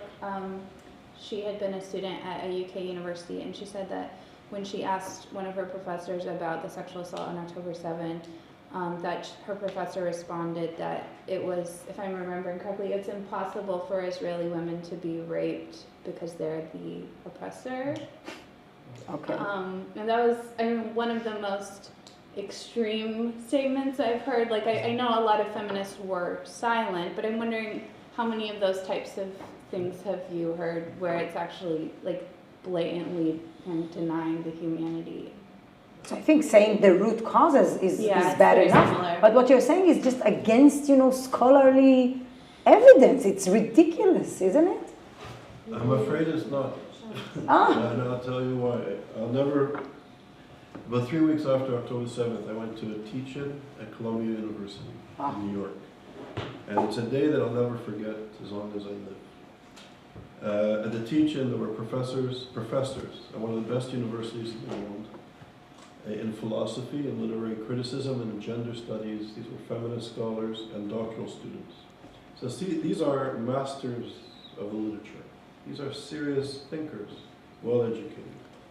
And they were arguing that October the 7th was justified as a legitimate form of resistance against the occupation, and that all of Israel is occupied. And these were the professors of gender studies. These were feminists, postmodern feminists, a la Judith Butler, who still to this day says that Hamas and Hezbollah need to be perceived as part of the progressive global left, and quoting her directly. And they were saying that the violence and the sexual violence will only end when the occupation ends, and that resistance is justified by all means. They went on to say that anybody that hinders the resistance need to be dealt with by all means. So they were having a very sophisticated, high-level intellectual call, not just for the destruction and the continued rape and torture of Israelis. They were actually calling for the murder of Columbia University students, staff, and faculty who stood in the way of resistance. Wow. So once again, I don't want to sound too, and I don't want to give a lecture, sound too, and I'm saying this as a scholar. The final solution, there were 23 people that came up with the final solution. 19 were PhDs.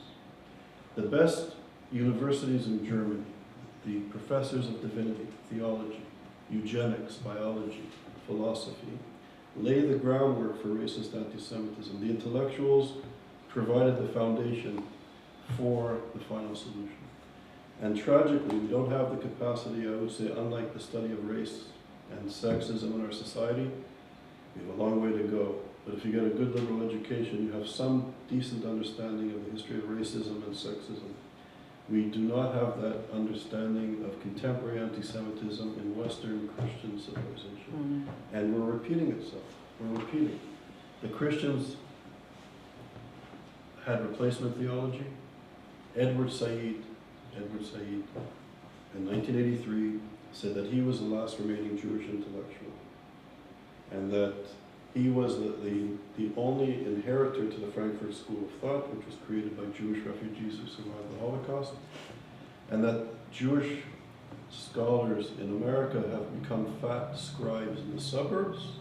The Palestinians were the Jews, and the Israelis and the Jews were the Nazis. And when he said this in 1983, people thought he had a bad day. But He said that they were the Nazis? The Jews and the Israelis were the Nazis, and the Palestinians, they said that Palestinians were the Jews. And when he said this in 1983, people thought he had a bad day or he was detached from reality. But this is the discourse in academia. And I'll just, sorry, I could go on and on. I just spent, I was in Chicago a few days ago with the International Hillel students at a meeting. I was there with Natan Sharansky and some other people. There were 600 student leaders there. Really impressive young people, really like amazing. And I study this stuff, and where ISGAP is engaged in this stuff. I was shocked at the level of integration of genocidal, anti-Zionist, anti-Israel, anti-Jewish thought in the classroom, in curriculum, and then from the classroom to the encampments, to the campus, and listening to what students are going through. Supervisors not willing to supervise doctoral and postdoctoral students anymore, students leaving universities in large numbers, people experiencing... You don't mean all students, you mean Jewish students. Particularly Jewish students. Being singled out for being Jewish, Zionist, supporting Israel or Israelis, leaving universities, having threats of physical violence, having physical violence. It was shocking for me, and I'm engaged in this all the time. So it's a crisis. It's really a crisis philosophically in terms of the curriculum, and it's being now brought to the practical daily lives of many Jewish people in the United States and around the world, and it's legitimized by intellectuals. I would argue it started in the classroom about 40 years ago, and here we are. Something I would like to say that I really advocate for in a lot of my speaking engagements, particularly in the United States, is that the root of most of that anti-Semitism that we're seeing today, at least from what I've experienced in the US, is the education system really failing us. The fact that the education system failing us. The fact that higher education system. Mainly. No. I'm talking about K through 12. Really? In America? Yeah, there's no Jewish history included in American history or world history. Personally, when I learned about World War II, when we spoke about the Holocaust, all my teacher said was, and then the Holocaust happened, and then moved on. Did not go into detail at all. And I raised my hand. I was like, are you not going to teach the rest of the students? Like, I knew that the other Jewish students like me that were going to Hebrew school twice a week, we were learning about the Holocaust, but I was like, what about everyone else? How are they going to learn about what happened during World War II to the Jewish people? So I speak a lot about the fact that we need a reform in the public school education system. And other than that, other than, you know, covering the Holocaust, because I think the fact that when we talk about Jewish history and we talk about the Holocaust, I think a lot of also the reason why people think that Jews are white supremacists and that we actually originated in Europe is because we only talk about the Holocaust when we talk about Jews, and we need to also add to that Jewish world history all the history of Jews in the Middle East and all the persecution that we went through in the Middle East, in Iraq, in Syria, in Morocco, in Egypt, Yemen, and Iran, where my family is from. Actually, the Iranian Jews are, I think, one of the only groups of the Jewish diaspora that did not have to move around like everyone else, because we didn't experience persecution for many years in Iran, in what was Persia. And that's why when I did 23andMe, I got 97% Persian. My family was really there from the first exile from Judea up until the recent revolution, as they call it. But it's really, from what I've experienced, it's the education system failing us. It's ignorance and lack of education is fueling this anti-Semitism. And then that lack of education goes into people going into college and then learning things that aren't true. But not all Jewish children go to Hebrew school twice a week. No, of course. And the overwhelming majority of Jewish kids who are not from observant households share the same ignorance. It's very sad to see. So, and they're our biggest enemies, because when Jewish people come out and say that I'm on the opposite side, people use them as kind of like a trope, and they're like, oh, well, look, if they agree with it, then that must mean it's true. It can happen. It's not necessarily the case. Yeah, but when it does happen, people really like if you see videos online of certain Jewish, they call themselves like influencers, who are on the opposite side, their videos get shared more than anyone's. What are the sides then? What are the sides you're saying? Are there two sides, or there are many sides, or just two sides? Well, there's many sides, but if they're saying that they're on the side of the resistance, as they want to call it, then they would be praised and yeah. So you mean resistance to the continuation? Resistance is justified. Yeah. Continuation to the existence of Israel as a Jewish state. A one-state solution as opposed to a two-state solution, and so on and so forth. There's a range, of course, but the range can be. That's a good question. It's just really important for us to make explicit. I think some of us it's very easy to speak in code that makes sense to people who understand what we're saying. But in order to speak as broadly as possible, it's really important to make explicit and plain what we're saying. Sorry, thank you. Yeah, firstly, thank you for the great presentation. I had two comments and questions. The first one is I'm interested in the tension between the humanity, the humanistic tendencies of the I guess the people, not the IDF or the anyway first responders, to what they saw, and the tension of wanting to hug and cry instead of taking pictures. He was an IDF. He was an IDF high commander, very well experienced. Interesting, because I think that what my interest was in how I understand that we can create systems for first responders and army personnel to deal with these things, like training. But how are we supposed to train civilians, normal people who come across? And I saw that was a policy recommendation to engage that. Is that, or was it not? It was some level of engage. How would it be possible moving forward to learn from this in order to, because it just, to me, it does sound like it's against any human instinct.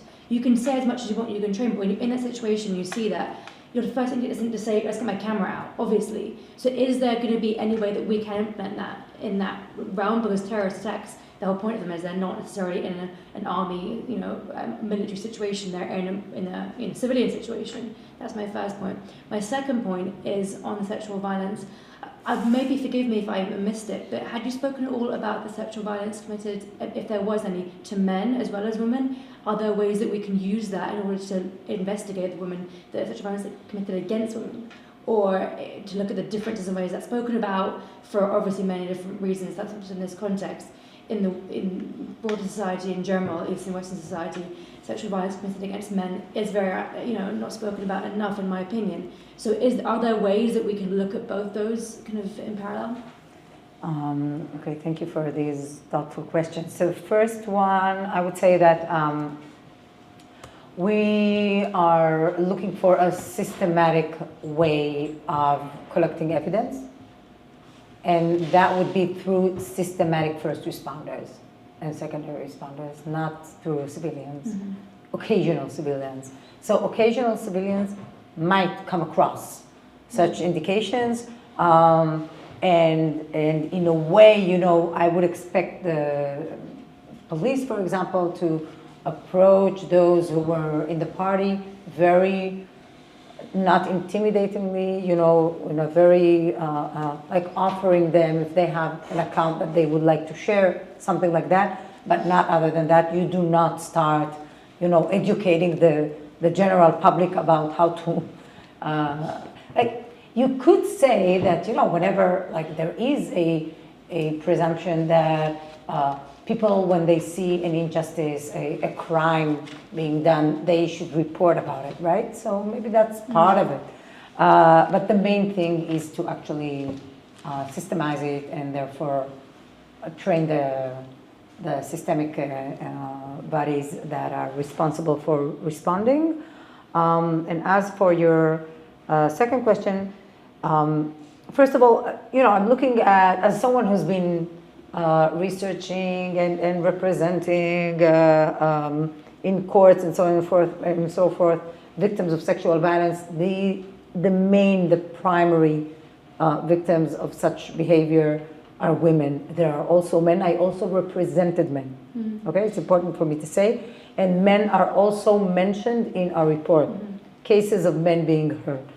But at the same time, I think that maybe like, you made me rethink because of the beautiful way you've put it about why are women the target of sexual assault within the context of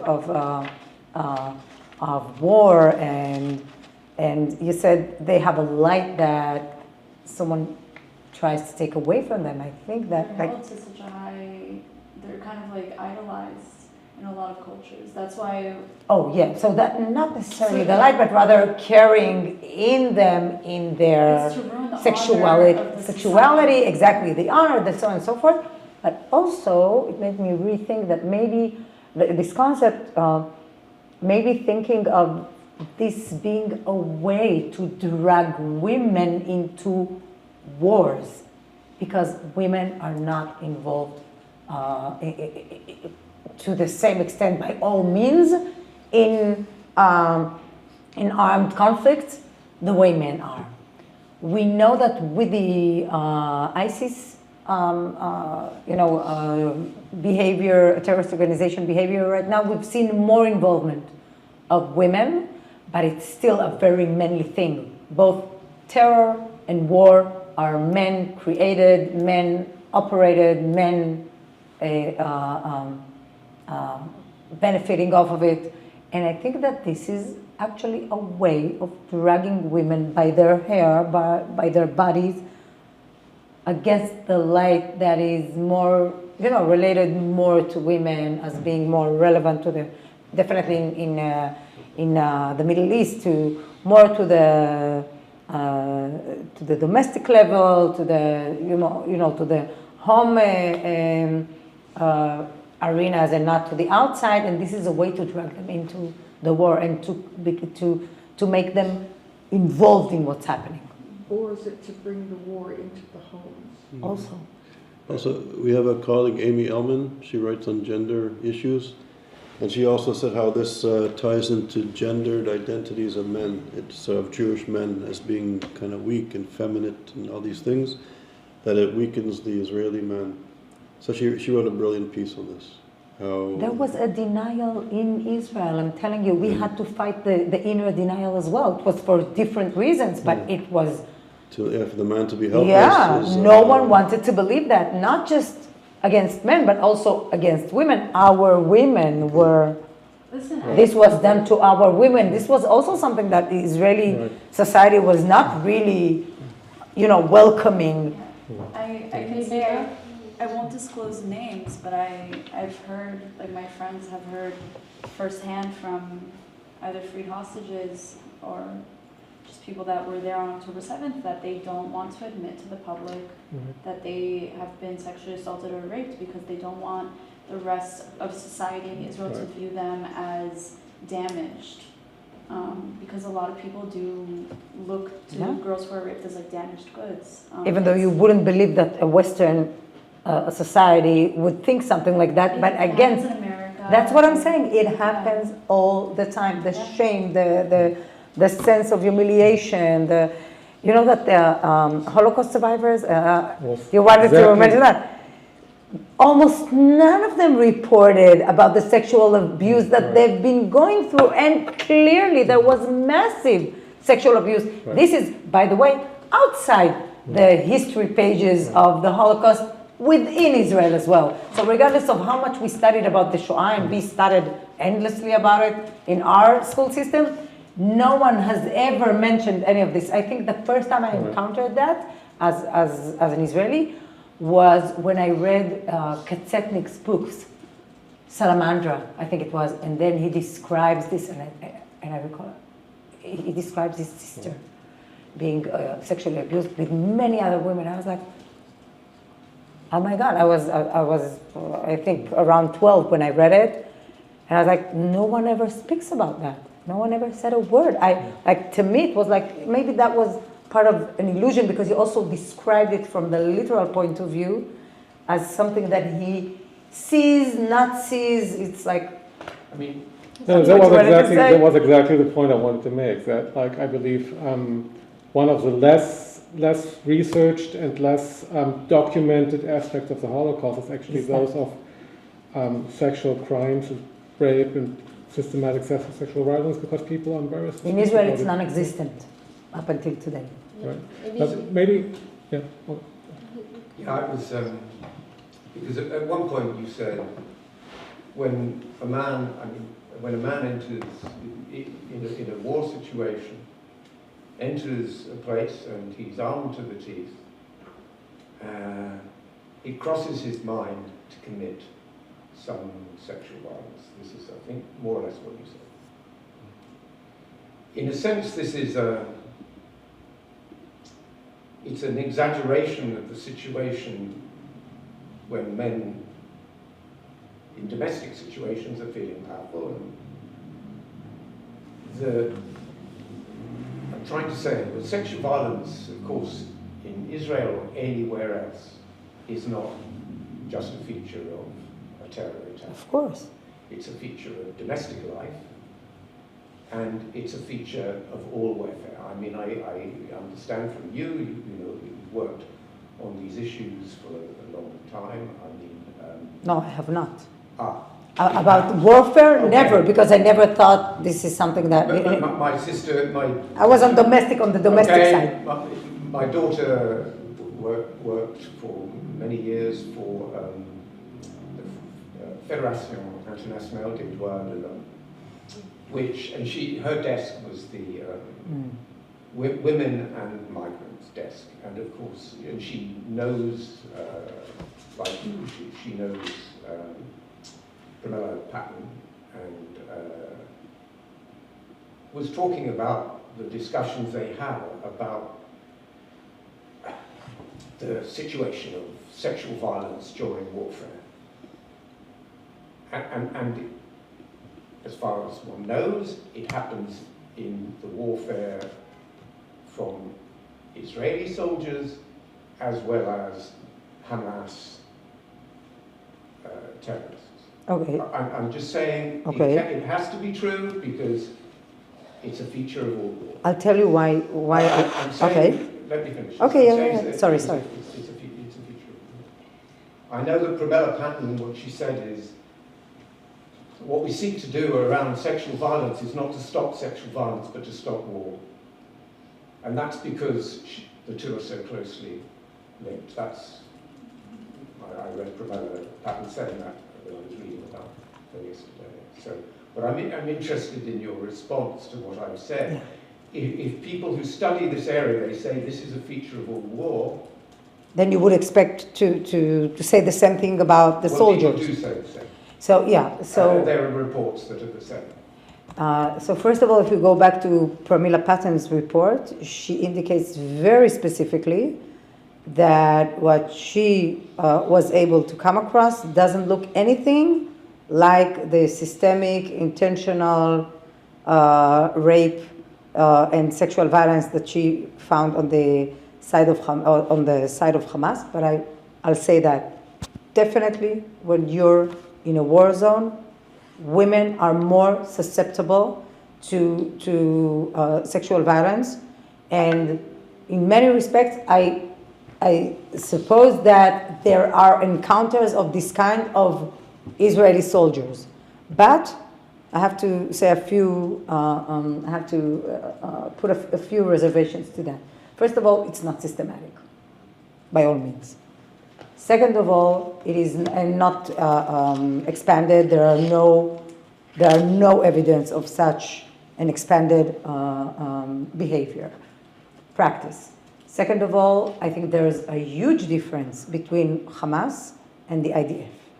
And the reason for that is that when you get when you infiltrate Israel, raid Israel, and all you want to do is cause as much harm, suffering, fatalities as possible, is very different from getting through a military organized operation supervised through many ranks with written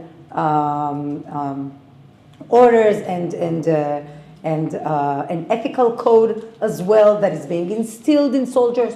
Are there maybe some soldiers that diverge from that? For sure. Individuals, like bad individuals are everywhere, and definitely given the opportunity, such as a war zone, they might take the chaos comes in a different way because it's very different because of the nature of the warfare. Exactly, but and where you have warfare which is computerized and so on, this creates. It is less chaotic, and it's also I have to say this creates a chaos which you can see. No, I think another important point for me is that Israel is a country abiding by international law and international laws, as opposed to Hamas, who don't care whatsoever about international law. They are not abide by international law. They don't have a legal system that would indict them for or bring charges against them if they use sexual violence, whereas the Israeli legal system will do that and have done so in the past, So I think in this respect, it is very, very different. Also, I think it cannot be equated. I think we need to, the equation could be interesting.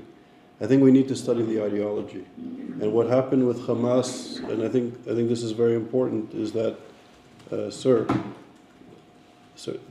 I think to understand, to understand Hamas is very important. And I think there's been people now looking at how Hamas has become the vanguard of radical political Islamist warfare. And I'm not speaking about Islam, and I'm not speaking about Muslims. I'm speaking about jihadist Muslim Brotherhood. It comes out of the Muslim Brotherhood to jihadist Islamist ideology. Women, when you conquer the land, women become your property. They become objects of your victory. It becomes the war. There's a word, like the bounty of the war. So it happened with the Yazdis, it happened with Kurds, it happened with Israeli women. They become the bounty of the victory of the jihadists over these people. And it's so there may be abuses in the Israeli society and there's contradictions, but Israel's a democracy, it's a country of law, where the ethical codes of the army is, I think, very strong, with problems and contradictions, compared to a jihadist warfare which sees the woman as the object, the property of the winner of the jihad. This is the ethical code that we're talking about. Yes. So it's very different. This is the norm. And of course, I myself condemn any sexual violence, and I think that indiscriminate violence or any violence. no, sexual violence also coming from the Israeli side, and it should be investigated to the core. I condemn it. I think it's horrible, and I'm proud of the legal system for being able to already press charges against those who did it, and to have them, serve for years in prison. Maybe that's not enough. Maybe that's all comprehensive. Maybe one, here and there are cases who were not charged yet, but to have it as part of an ethical, religious type of code, this is like completely different.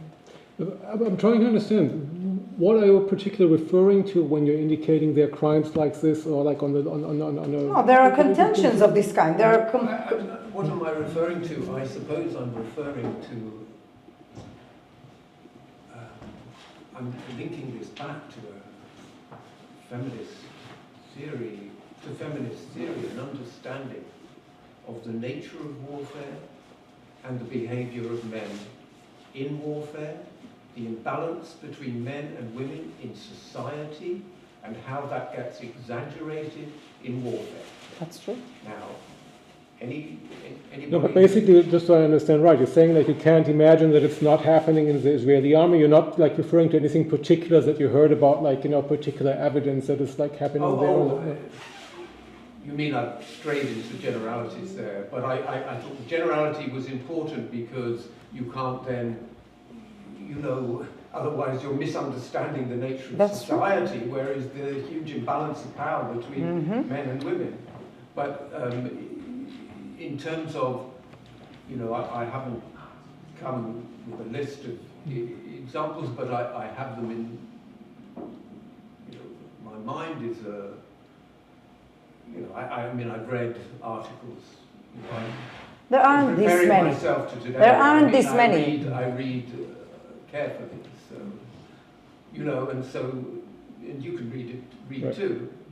Look, I'm just saying, I'm not saying it's not happening, right? And based on what you're saying is, I don't think that, Israeli men in the Israeli army are like better or worse human beings than anybody else. No. Exactly. I'm just saying I've never heard, and that doesn't mean that it doesn't exist, but I've never heard that this is like a particular problem like in the Israeli army. And again... It'll be a problem in any army, I'm just saying. That's what I'm saying. I agree with him. And there are instances in which the legal system has indeed pressed charge against soldiers who did that. So, but there are very few of them, and I think that just the way you said it, the vulnerability is being enhanced at a war zone, regardless of whether these American soldiers in Vietnam or peace makers in Lebanon or in everywhere. So we know that this is an issue. Training because and to ethical codes that you abide by and international laws. When you mentioned that people were trying to say that the rape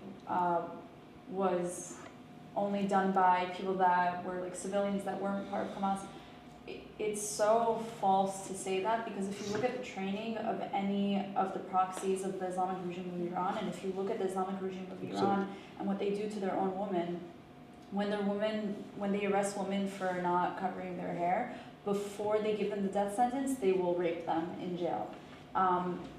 There are many cases of women who were raped by a man, and then one specific woman, I don't recall her name, but she, her father and brother did an honor murder of her, and they killed her for being raped because she dishonored the family by being raped. There's such an emphasis. Not just in Iran. No, of course not just in Iran, but because we're talking about the fact that Hamas, the Houthis, ISIS, that they're all proxies of the Islamic regime of Iran. I'm just talking about the fact that they give them that type of training. So it does go back to the, obviously we'll generalize and say that because it's men and it's warfare that it can happen from any army, but it is part of their training to dishonor women in that way. If you want to continue this conversation and this directed conversation, I don't want to stop it. But if anybody would like to switch the conversation to a slightly different topic, and it's one that I sort of expected to hear discussed, I'm interested in something that you mentioned briefly at the beginning of your talk about the response of UN Women being 0 until December 23. No, 3rd. The 3rd of December 2023. And my perception of the world's response, the feminist response of the world to what happened on October 7th, the resonating silence, the lack of support from where there should have been. So unlike your mother and her friends being fired. And also, I keep hearing they were unheard, they were not heard, they were not heard. I think the thing of being not heard, maybe sometimes it's because you don't speak up, but because we have so much evidence, and I have so much experience of being not heard.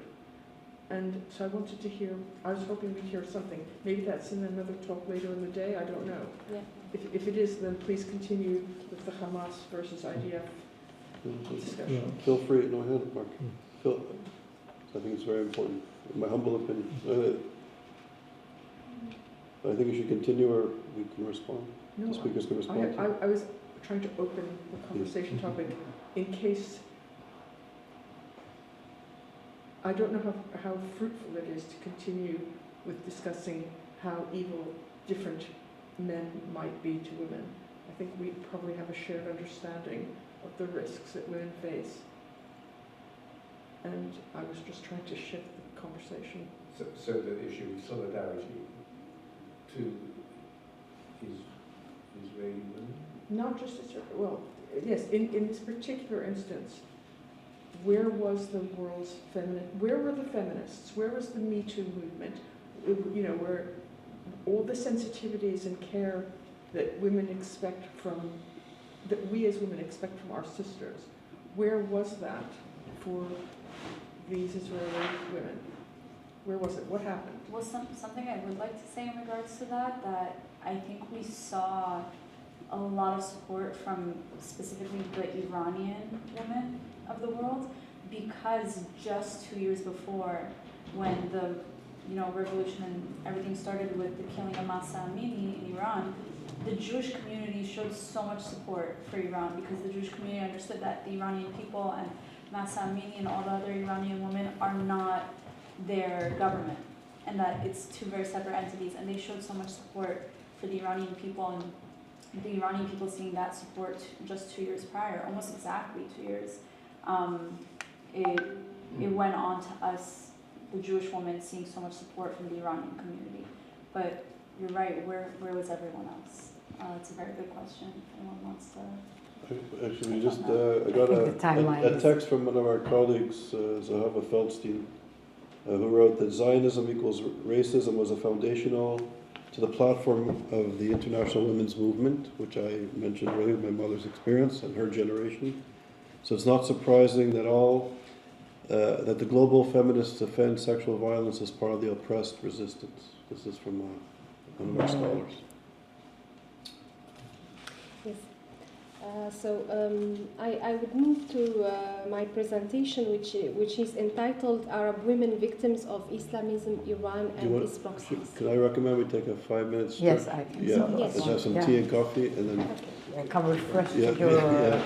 So thank you very much. Thank you. Thanks a lot. And there are copies of the visual version of the report if you want. And there's also our reports here if anybody wants. Also, if anyone would want one of my business cards, I would love to. This is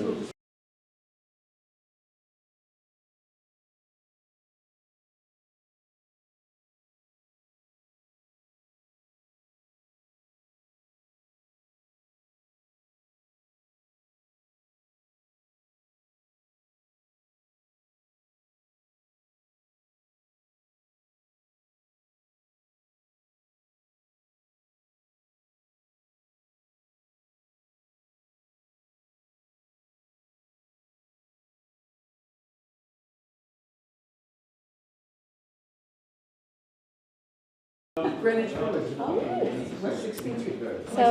thank you very much. We are back with the last presentation. So I will be the last speaker, and then there will be a few questions, of course, Q&A after my presentation. So as I said earlier, the title of my presentation is Arab Women, Victims of Islamism, Iran and its Proxies, and the need to have a solidarity movement towards Israeli women and Jewish women victims of the terrorist attack of October 7th.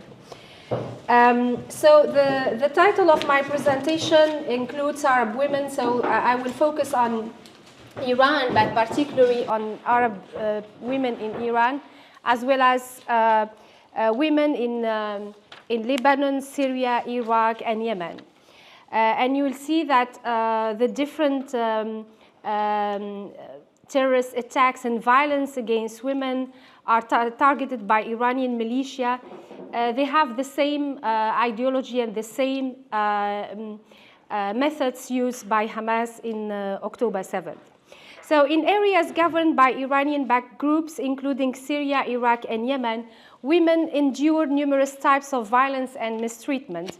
The ideologies of factions such as the Houthis in Yemen, the Fatimiyun and Zainabiyun brigades in Syria, and pro-Iranian militia like Kataib, Hezbollah, and Ashab al-Haq in Iraq are rooted in Sharia law, compelling the population to comply with its tenets.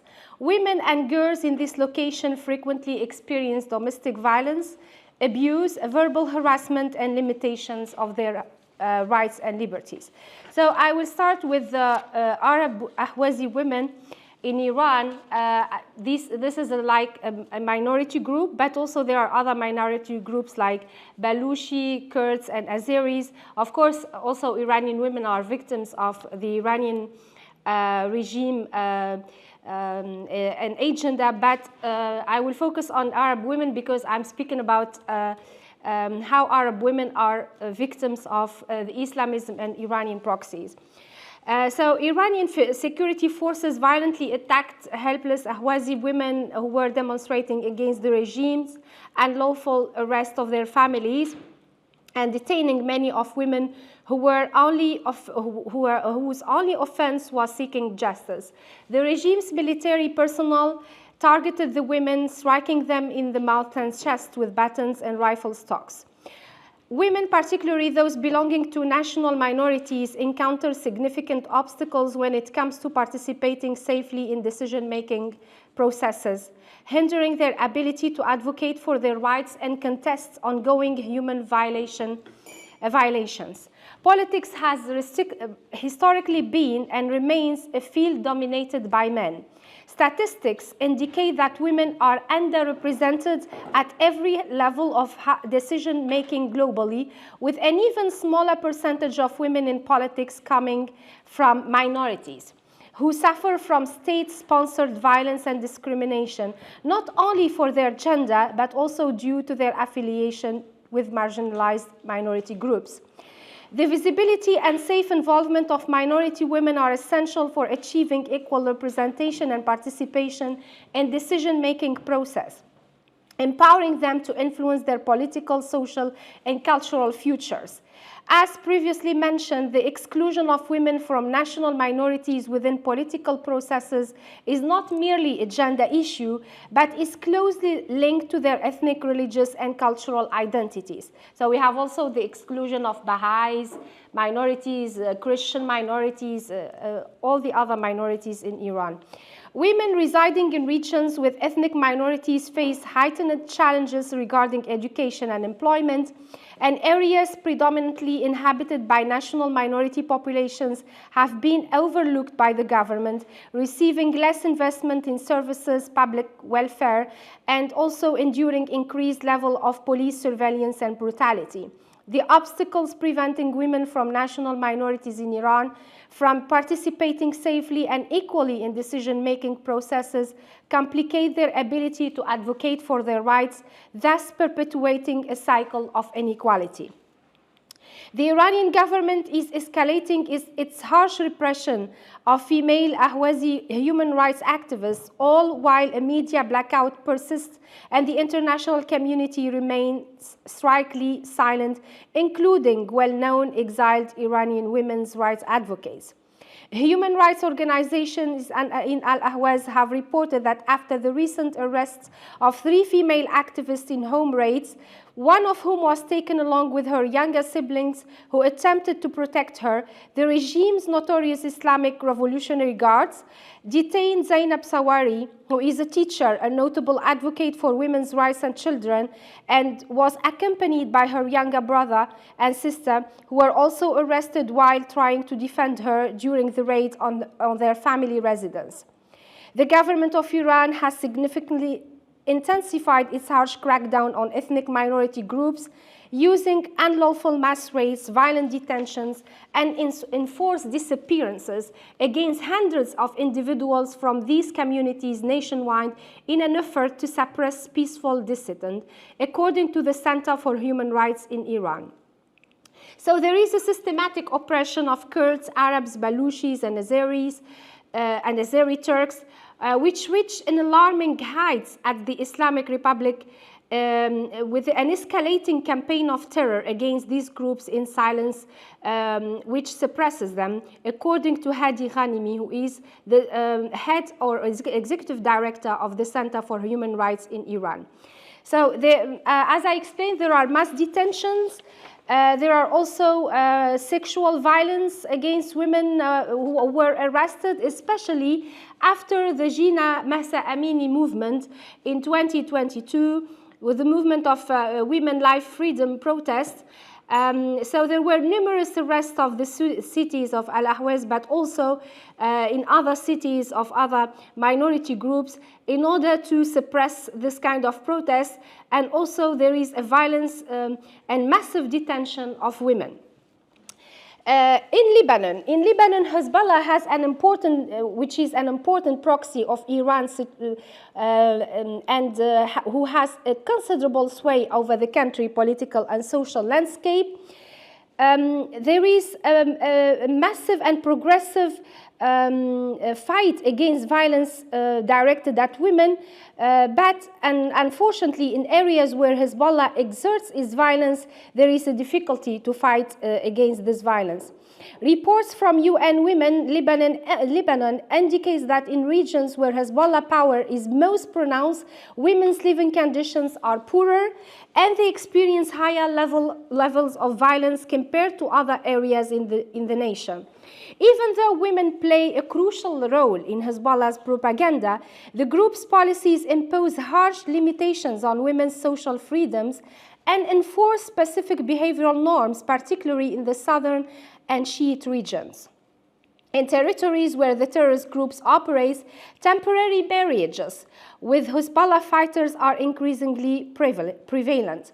These unions often involve young girls, typically younger members of the organization, so there is violence against women and young girls, which is reinforced by religious propaganda and framed acts of faith that ensure entry into paradise. From a young age, the girls in areas under Hezbollah controls are groomed to become future wives and mothers of fighters. Educational institutions like Mahdi al-Mustafa align with the curriculum of Hezbollah's ideology and values. These policies reinforce patriarchal traditions and obstruct the progress of women's rights, particularly regarding domestic violence and equality within the family. I would like to quote here the book of Dalal Mawad, who is also a journalist, and the title of the book is All She Lost, and in this book she speaks about Lebanese women who lost their husbands and children and who were refugees and who went bankrupt and lose their properties because of Hezbollah ideology. Syria. Since 2011, Syria has been engulfed in unprecedented conflict characterized by the use of various weapons, resulting in the arrest of thousands of civilians by the different factions involved in the war, each with varying degrees of culpability. Although there has been a decrease in military operations and confrontations recently, violations against women in Syria persisted throughout 2018.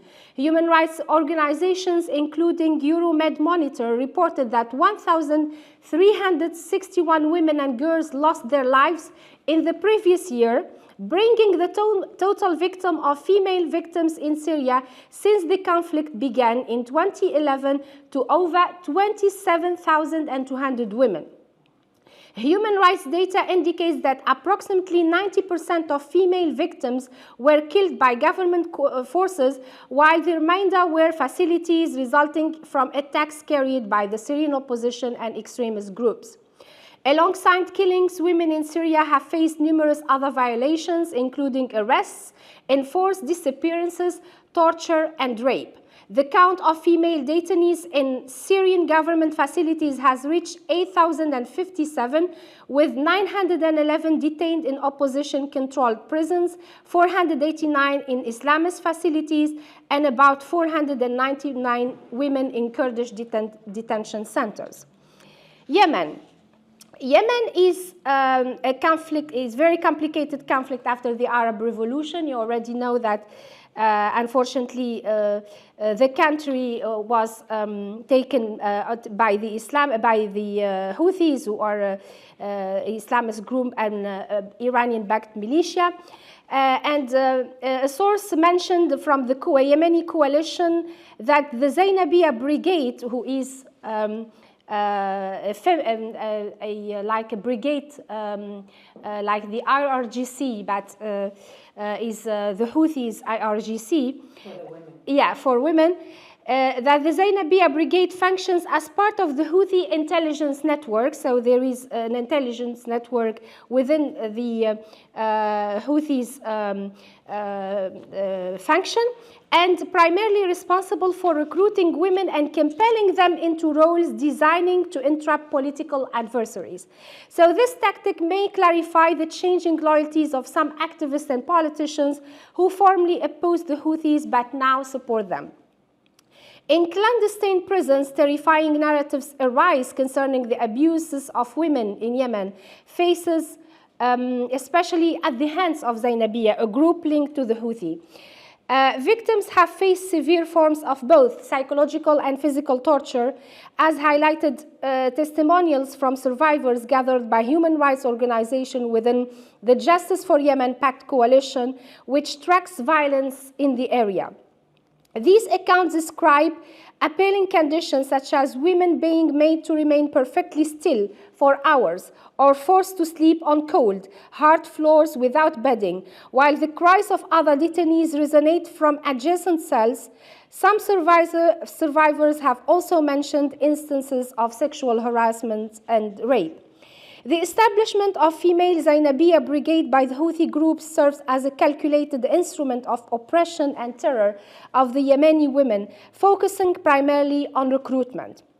A source within the coalition indicated that the Zainabiyya Brigade functioned within the Houthi intelligence network and enlisting women and pressuring them into roles intending to approach the political rivals.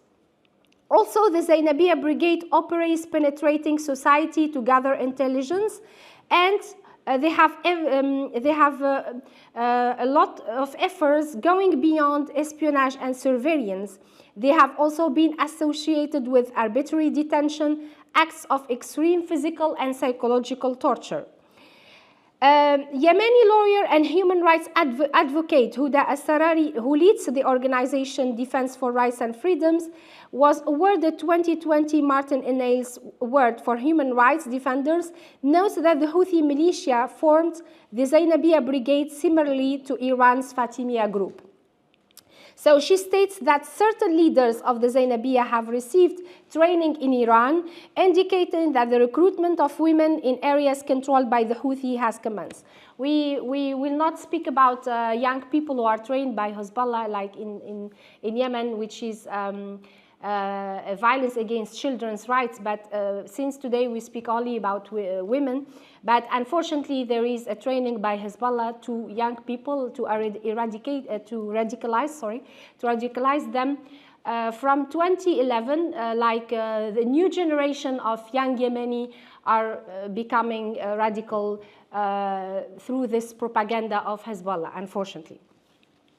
Surveillance and intimidation. There are a lot of surveillance to students, especially young women, forced hijab, also detaining female students who display any Yemeni flag or any showing any solidarity with Yemen or with political or political prisoners. And also there is as the coalition said, they would persistently observe us even in our dorm rooms, so there is like a surveillance to all the students in universities. Sexual harassment, which is one of the most severe violations that women endure from the Zainabiyya in prisons, where harassment, intimidation techniques are used to compel confessions, so force confessions. Again, the same techniques are used by the Iranian regime with opposition and dissidents. One survivor recounted her experience of being sexually harassed and physically assaulted in her cell, stating to the coalition, "I never anticipating facing such a cruelty." So there are multiple acts of sexual violence, and she felt very scared to speak. Another survivor described to the coalition her ordeal of harassment and physical maltreatment in her cell, which left her feeling completely powerless. So the tactics of sexual harassment are also used as a method of coercion against women, and they are threatened with personal photographs, video recordings to force them into compliance with the Houthis, as reported by the coalition. And we have a very famous who is a beauty queen of Yemen, who was detained for more than 5 years just because she was elected Miss Yemen, yes. There were alarming figures of human rights violations in Yemen, and the human rights investigations have recorded 1,181 instances of women being held in Houthi detention centers. In addition, 274 cases of forced disappearance, 71 incidents of sexual violence, and the assessment also highlighted instances of suicide among women who endured intense psychological strain in Houthi facilities. There are a lot of reports which indicate that there are a lot of detention facilities used by the Houthis, more than 200, and there is an estimated total of detainees and individuals who have been forcibly disappeared in Houthi prisons, which is approximately 1,400, and they are located in Sana'a, in the capital. Women have also suffered, in prisons, especially from sexual violence and rape, mainly women aged between 14 and 60, and there are the use of horrific methods. Noura Al-Jarri, who is the leader of the Association for the Protection of Victimized and Survivor Women, has recorded over 100 cases of women being arrested and tortured in secret Houthi prisons. This documentation includes 27 instances of rape and cases of genital mutilation. Al-Jarri, who also holds the position of president of the Coalition of Women for Peace in Yemen, illustrates that the Houthi target women as a means of retaliation, escalating their actions beyond physical and psychological mistreatment to directly assault their dignity and honor. This has resulted in unparalleled crisis in the history of violation of women's rights in Yemen. I will quote here Dr. Robert F. Forth, the Houthi Enigma, who says, Yemen has become the latest proxy battleground in the sectarian struggle, now playing out cross in the Middle East. And just a small difference between the Houthi proxy from the other proxies of Iran is that they don't even take the orders from the Iranian regime. They act however they want. I mean, they have their own methods, so they don't take orders from anyone. This is the difference from the Houthis. Finally, I end up with Iraq. So for many years, Iraqis, especially women, have suffered violence from various sources, including foreign occupying forces, Iraqi criminal gangs, militia, tribes, and family members, sometimes through honor killings or domestic abuse, along with the new security forces of the states. So the Islamic State group, which emerged in 2014 from Iraq's insurgency, and a consequence of the turmoil that followed the military's abandonment, was accountable for widespread campaign of gender violence, increasing the threat faced by Iraqi women. We also have lately some laws targeting Iraqi women, forcing young girls to marry at the age of 9, which is really shameful. So I come to the conclusion that Hamas terrorist attack and persecution of women used methods used by the Iranian proxies and militia in the different parts of the Middle East. And these methods are used to subordinate and dominate women, but also there should be unity between and solidarity between Arab and Jewish as well as Israeli women to fight against this Islamist propaganda. And I think that women, Arab women and Jewish women do need each other to come against this type of violence and end the violence against women in the Middle East. Thank you.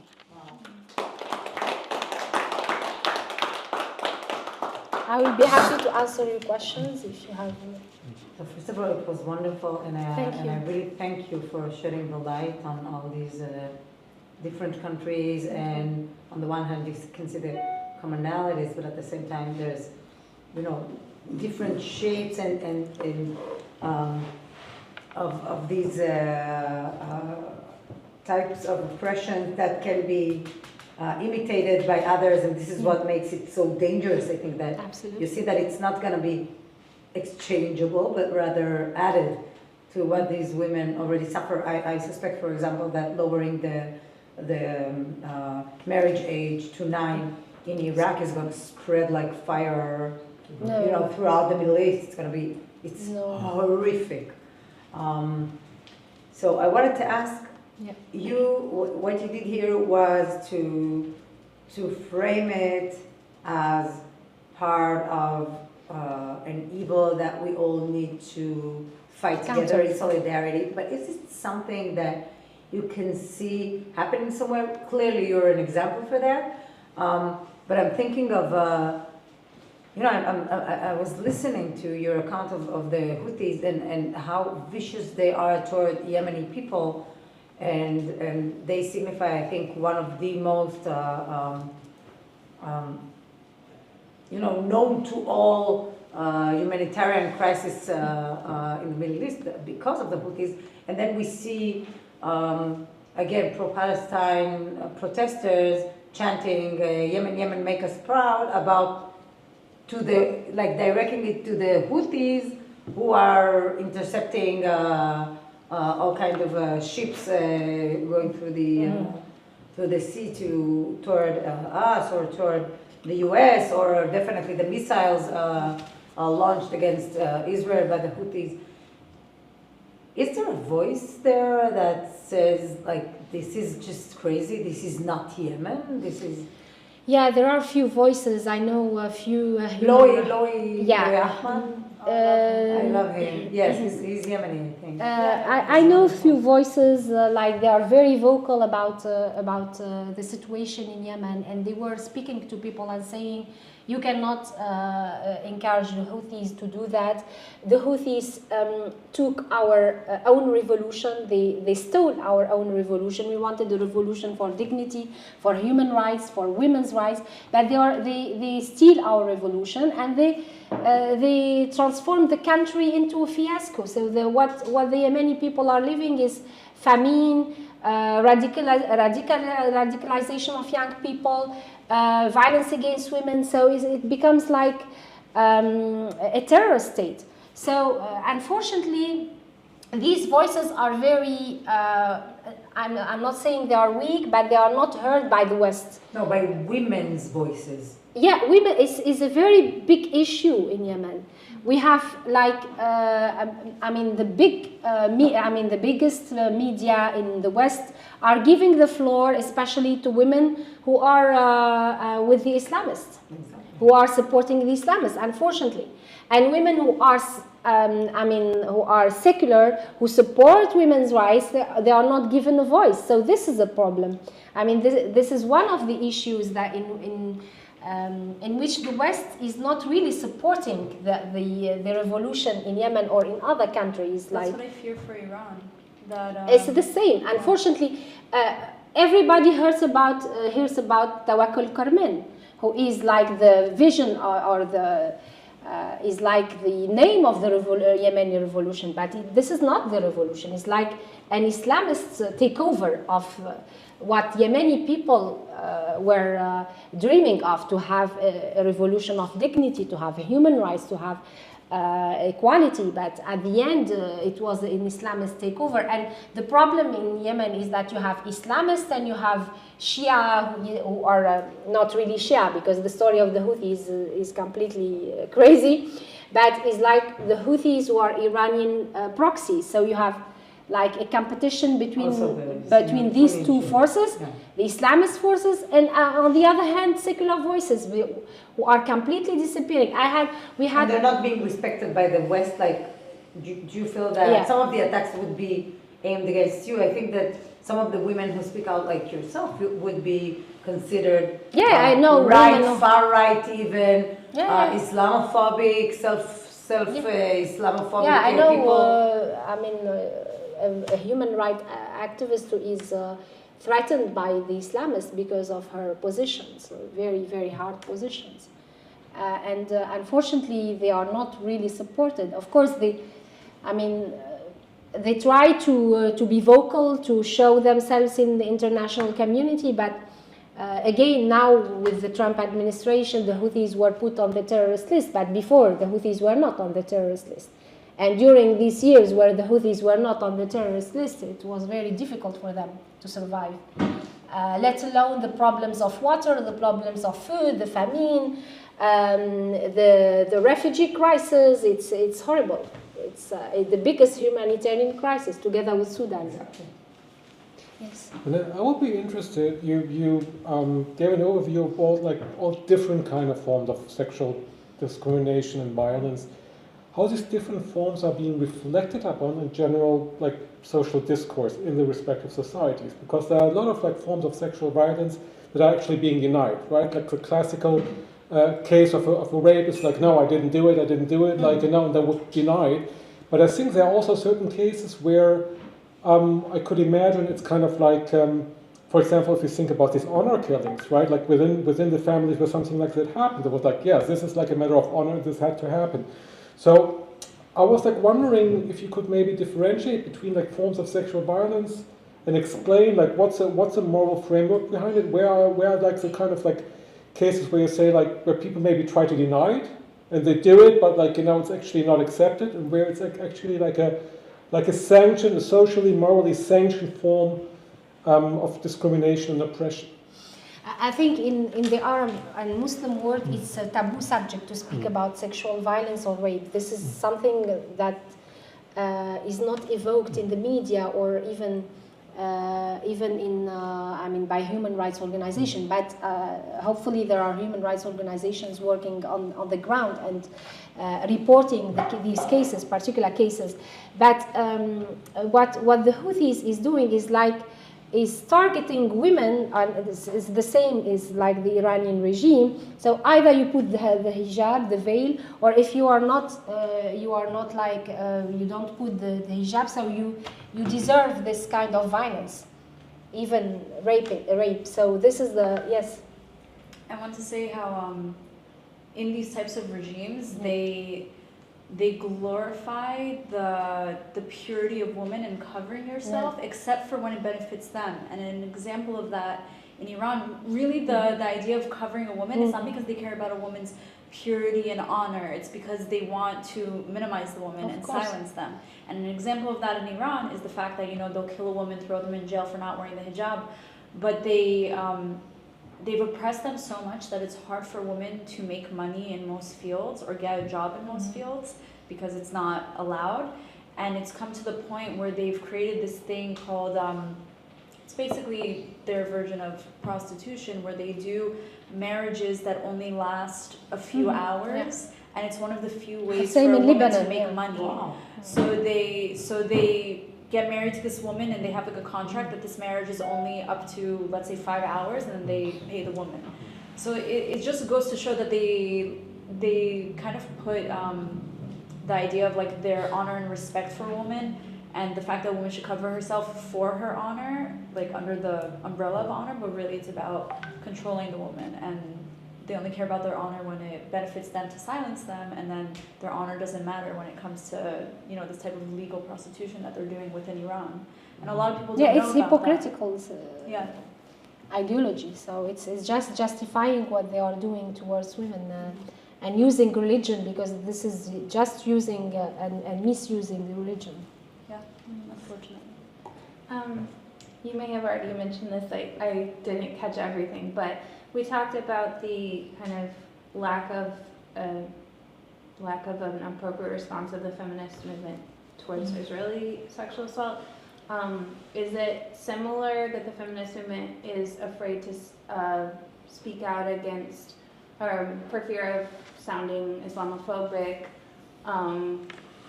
in the West? Like, how much are these issues being talked about, and is there a hesitancy? I mean, you mean if they speak about violence against women in these areas?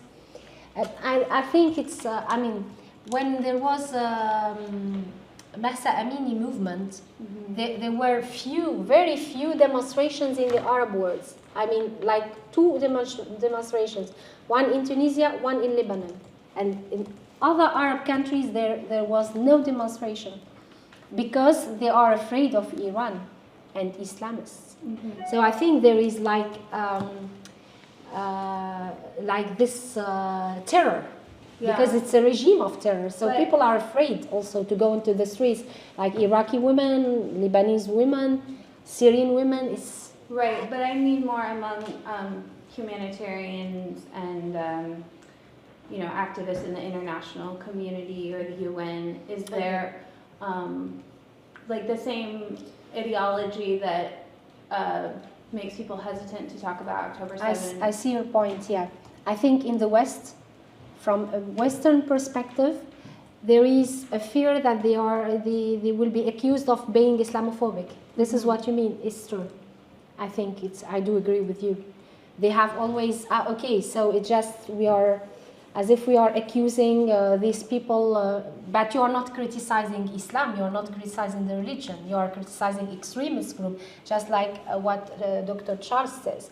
I'm not speaking about, I'm speaking about the behavior of extremist group, fundamentalists, which happen. Extremists would I mean, do some criminal things. We are not here speaking about religion or targeting the religion, but I mean, I think the West is afraid of being, I mean, accused of being racist or Islamophobic, of course. Yeah. But this also applied in previous years in attempts to try to combat female genital mutilation. Yes. Exactly the same issues. Absolutely. And also, there's been no mention of the women in Afghanistan who are suffering horribly. So these are, you know, there should be solidarity with all women. Of course, yeah. And also, I mentioned Sudan briefly, but what is happening also to women of Sudan is horrible. It's like using sexual violence and rape by Islamist military groups, and nobody speaks about it. No. And every day, sexual violence, we receive like reports from organizations, sexual violence towards women by Islamist groups in Sudan is horrible. Nobody is speaking about it, unfortunately. And also militias in the eastern DRC. Yes, sure. This is the persecution of women appears to have no boundaries. That's kind of my question for a lot of the protesters in the United States, because when I would try to speak to some of them, I would tell them I don't think that there's anything wrong with protesting pro the Palestinian people, the people of Gaza. They deserve a chance at a better life, not under the oppression of Hamas. But number one, were you protesting for their rights before October 7th? And then number two, why are you not protesting for the rest of the women in the Middle East? The fact that I think it's Afghani women legally cannot speak to each other in public. Is that correct? As of 2 months ago. Yeah. So also at home, if they can be heard outside. Oh, really? Oh, Yes. That I didn't know. But why aren't you protesting for all other women in the Middle East? Or all other Middle Eastern minorities that are being persecuted? Like you said, the Azatis, Zoroastrians, Zoroastrians, Baha'is. Zoroastrians were the first. That was the first religion in Iran, and they've been persecuted for the longest amount of time. Why is nobody protesting? Why is that nobody on the streets of Manhattan protesting about that? So it kind of goes back to. What's the answer to that question? I think the answer to that question is a lot of the people who are protesting pro the Palestinian people and the Gazans are actually. They've taken the meaning of what that protest should have been about. It could have been something pure. It could have been actually caring for this group's human rights, and turned it into protesting actually against Israel and the Jewish people. And have the individual people who are participating in these protests, have they done this? Or is this being done in a coordinated way to them? Who's organizing these protests? Oh, well, there's so many answers to that. One example is there were a lot of posts on, what's not Amazon, what's that, eBay? No, was it, I forgot, Craigslist. Yeah, there were a lot of posts on Craigslist offering to pay people to go to these protests. And then when there were certain influencers who went to the protests and asked people what they're protesting about, and people actually responded, I don't know, I was paid to be here. So there's so many different answers to that question. That's just one. Yeah. The question was, where was that? That was in New York. Oh, in the United States. It wasn't only in New York, but New York is one example. Yes, and I think the article came out last week or the week before. But this also happens when Modi organizes political protests in India. It's not an original idea. Oh, no. I don't think any of their ideas are original. But I think also the mainstream media. Sorry, I think trying to understand why it is that the world's media focuses on Israel is more complicated. And of course it's wrong in the sense that there isn't, I'll give you an example. I went to the doctor the other day, and it was about a few months ago, after October the 7th, and she said, oh, how are you? I said, oh God, it's terrible what's happening in the Middle East. And she said, oh, I don't know so much about what's happening in the Middle East, because she's Sudanese. Okay, I have family in Israel. And Israel is like, it's a celebrity conflict. And it's not just because, I don't think it's just because Israelis are Jewish. There's a focus on certain conflicts, and there's a refusal to focus on others. And you could say, why the African conflicts don't they get focused on? Well, the answer isn't because people hate the Jews, it's because actually they are racist towards. Well, we're getting a bit off topic here, but still I would like to say one thing. Yeah. I don't think it was that off target, because I think that there's an underlying issue here, which is there's the focus on Israel is in some way related to anti-Semitism. I'm just saying it's complicated. But no, with all due respect, if I may, but I do want to address this issue. When you look at the facts, when you look at campus encampments, for example, for protests of the type that we've seen now happening against Israel, there's nothing compared to that with the threats of violence and so on and so forth embedded in it. that we could see in American campuses. Even against the Vietnam War, we could not see anything of this type. So, you know, I would not go. I just want to say this.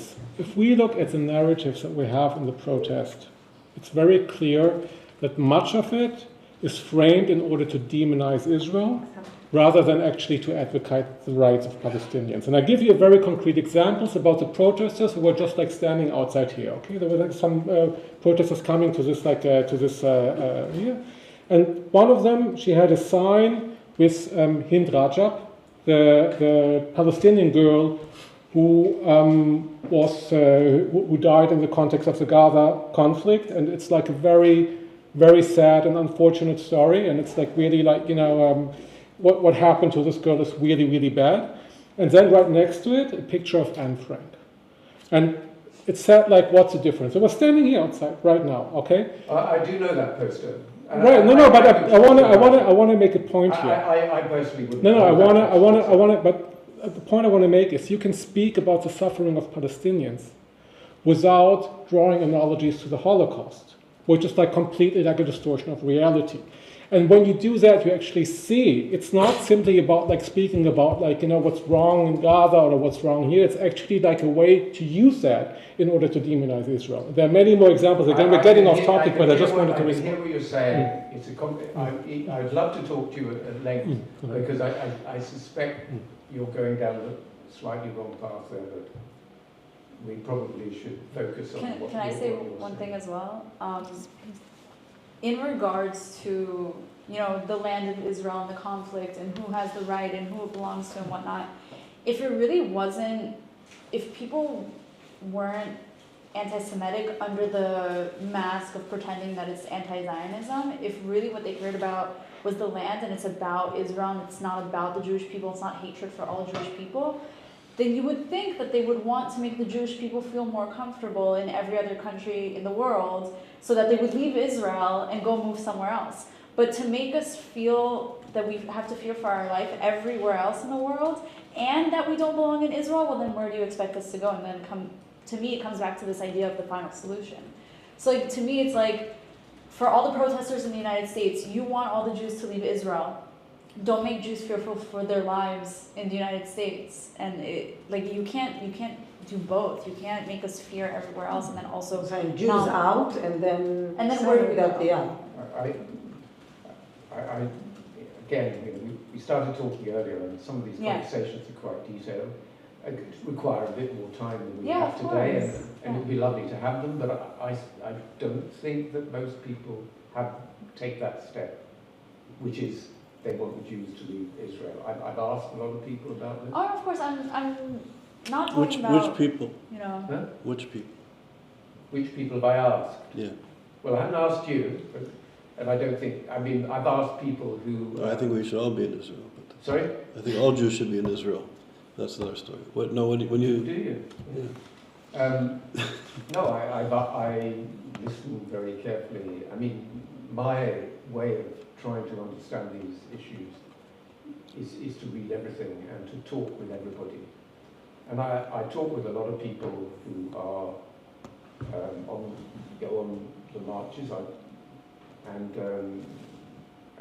most of them don't have this idea. I've asked them because I said to them, okay, you talk about anti-Zionism, you call yourself an anti-Zionist. What exactly do you mean? Mm-hmm. So I will press that.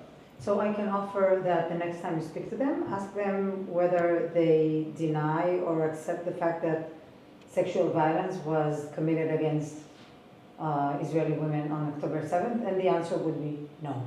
No, I think so this you're not right. Well, because I think these are questions that I talk to a lot of people. You're not right. I agree. But we see this. I know there is a strand of people who say that. Who say that together. Again, they were right here. That goes they said that there were no sexual assaults. I can show you the picture. And that, of course. I have it here. And you have this Caroline woman from Germany. It doesn't matter. What is important is the fact that they connect the two issues. I do understand, but you can't generalise from... Oh, you can generalise anything. So that- You can generalise some things, but you can't... What I was going to say was you can't generalise from what one or two people say. Not or one or those two. people say. There are many. Sorry. No, there's this woman in Germany, Caroline, who wherever she goes when there's a pro-Palestinian protest, she stands with a sign saying, rape is not resistance. And Yeah, she so is it's a being terrible thing to crazily say. attacked because they live Other way the around. two issues Resistance is together. not rape. Exactly. Yeah. Yeah, but yeah, I mean, all I... So, you know, there are many examples of I this. mean, I encourage everyone to read up. You know, if you've got doubts about something, read it. Read it whole different sources. Try and get to what's going on Well, there. then it goes into the actual history. If we really want to go deep diving into history and the fact that Palestine is never mentioned in the Quran, and you know, there's so many things that the fact that the word Palestinian, where does it actually come from? Like, there's so many things that we can go into that if you ask most protesters, they won't have the answers to. And Yeah, but it's true. personally, Most people haven't done that kind of. personally, study. as someone who You're- I mentioned that I went around Washington Square Park and I made this video, and we went up to random people and we asked if they thought October 7th was justified. And anyone who had a very strong opinion and was very like aggressive about their response, almost all of them followed up, because we wouldn't respond to them saying you're wrong. We would ask them, okay, why do you feel that way? Almost every single one responded by saying, I don't know enough about the subject to continue this conversation further. So how can you have such a strong opinion? I'm going to try and bring it back to scholarship. Hamas. Do you know the work of Yosef Kawadawi? Can you repeat this? Yosef Kawadawi. Do you know? Kawadawi? Yes. Do you know his work? Yeah. Sir, do you know his work? I don't know the work of Joseph Kawadawi. Yusuf. Yusuf. Yeah. I think if we're speaking about these issues as scholars, we have to be rooted in scholarship. And I know you know who this gentleman is. So this gentleman actually started Islamic studies at Oxford University. He was the first director, which the British establishment opened its doors to the Muslim Brotherhood decades ago. Yosef Kawadawi was the spiritual leader of the Muslim Brotherhood. So, sir, have you read any of the intellectual giants of the Muslim Brotherhood? Can you name some of their thinkers? No, please. It's not about me. No. This session, I do want to say I thought that your paper was really interesting. Okay, sir, excuse me. I'd love to have a copy of it. Thank you. I don't want to lose. I don't want to lose that. It was brilliant, Yes, sure. but I know we work together, and I'm sure that Manel doesn't have a problem with me speaking for a couple of minutes, but it's a good attempt to deflect. It was a great paper, but I think you're making statements here as scholars that we really need to be mindful of the context in which we're operating. Now, the Muslim Brotherhood is one of the most important intellectual movements, political movements, and military movements that is instrumental in the British establishment and on the protest that you're referring to when you speak to people. So I urge you, people in the colonial mindset in Europe and even in the United States is that we don't pay attention, we don't even give lip service to the worldview of the people that we're dealing with. We don't read their texts, we don't read their philosophers, we don't read their strategists. We just think they're a group of, brown people like Lawrence of Arabia running through the desert. We have to understand their worldview and respect it enough to engage it. Otherwise, we're just speaking. And I think this is the distinction of scholars. We really need to engage the philosophy, culture, and religion of the groups of people that we're dealing with.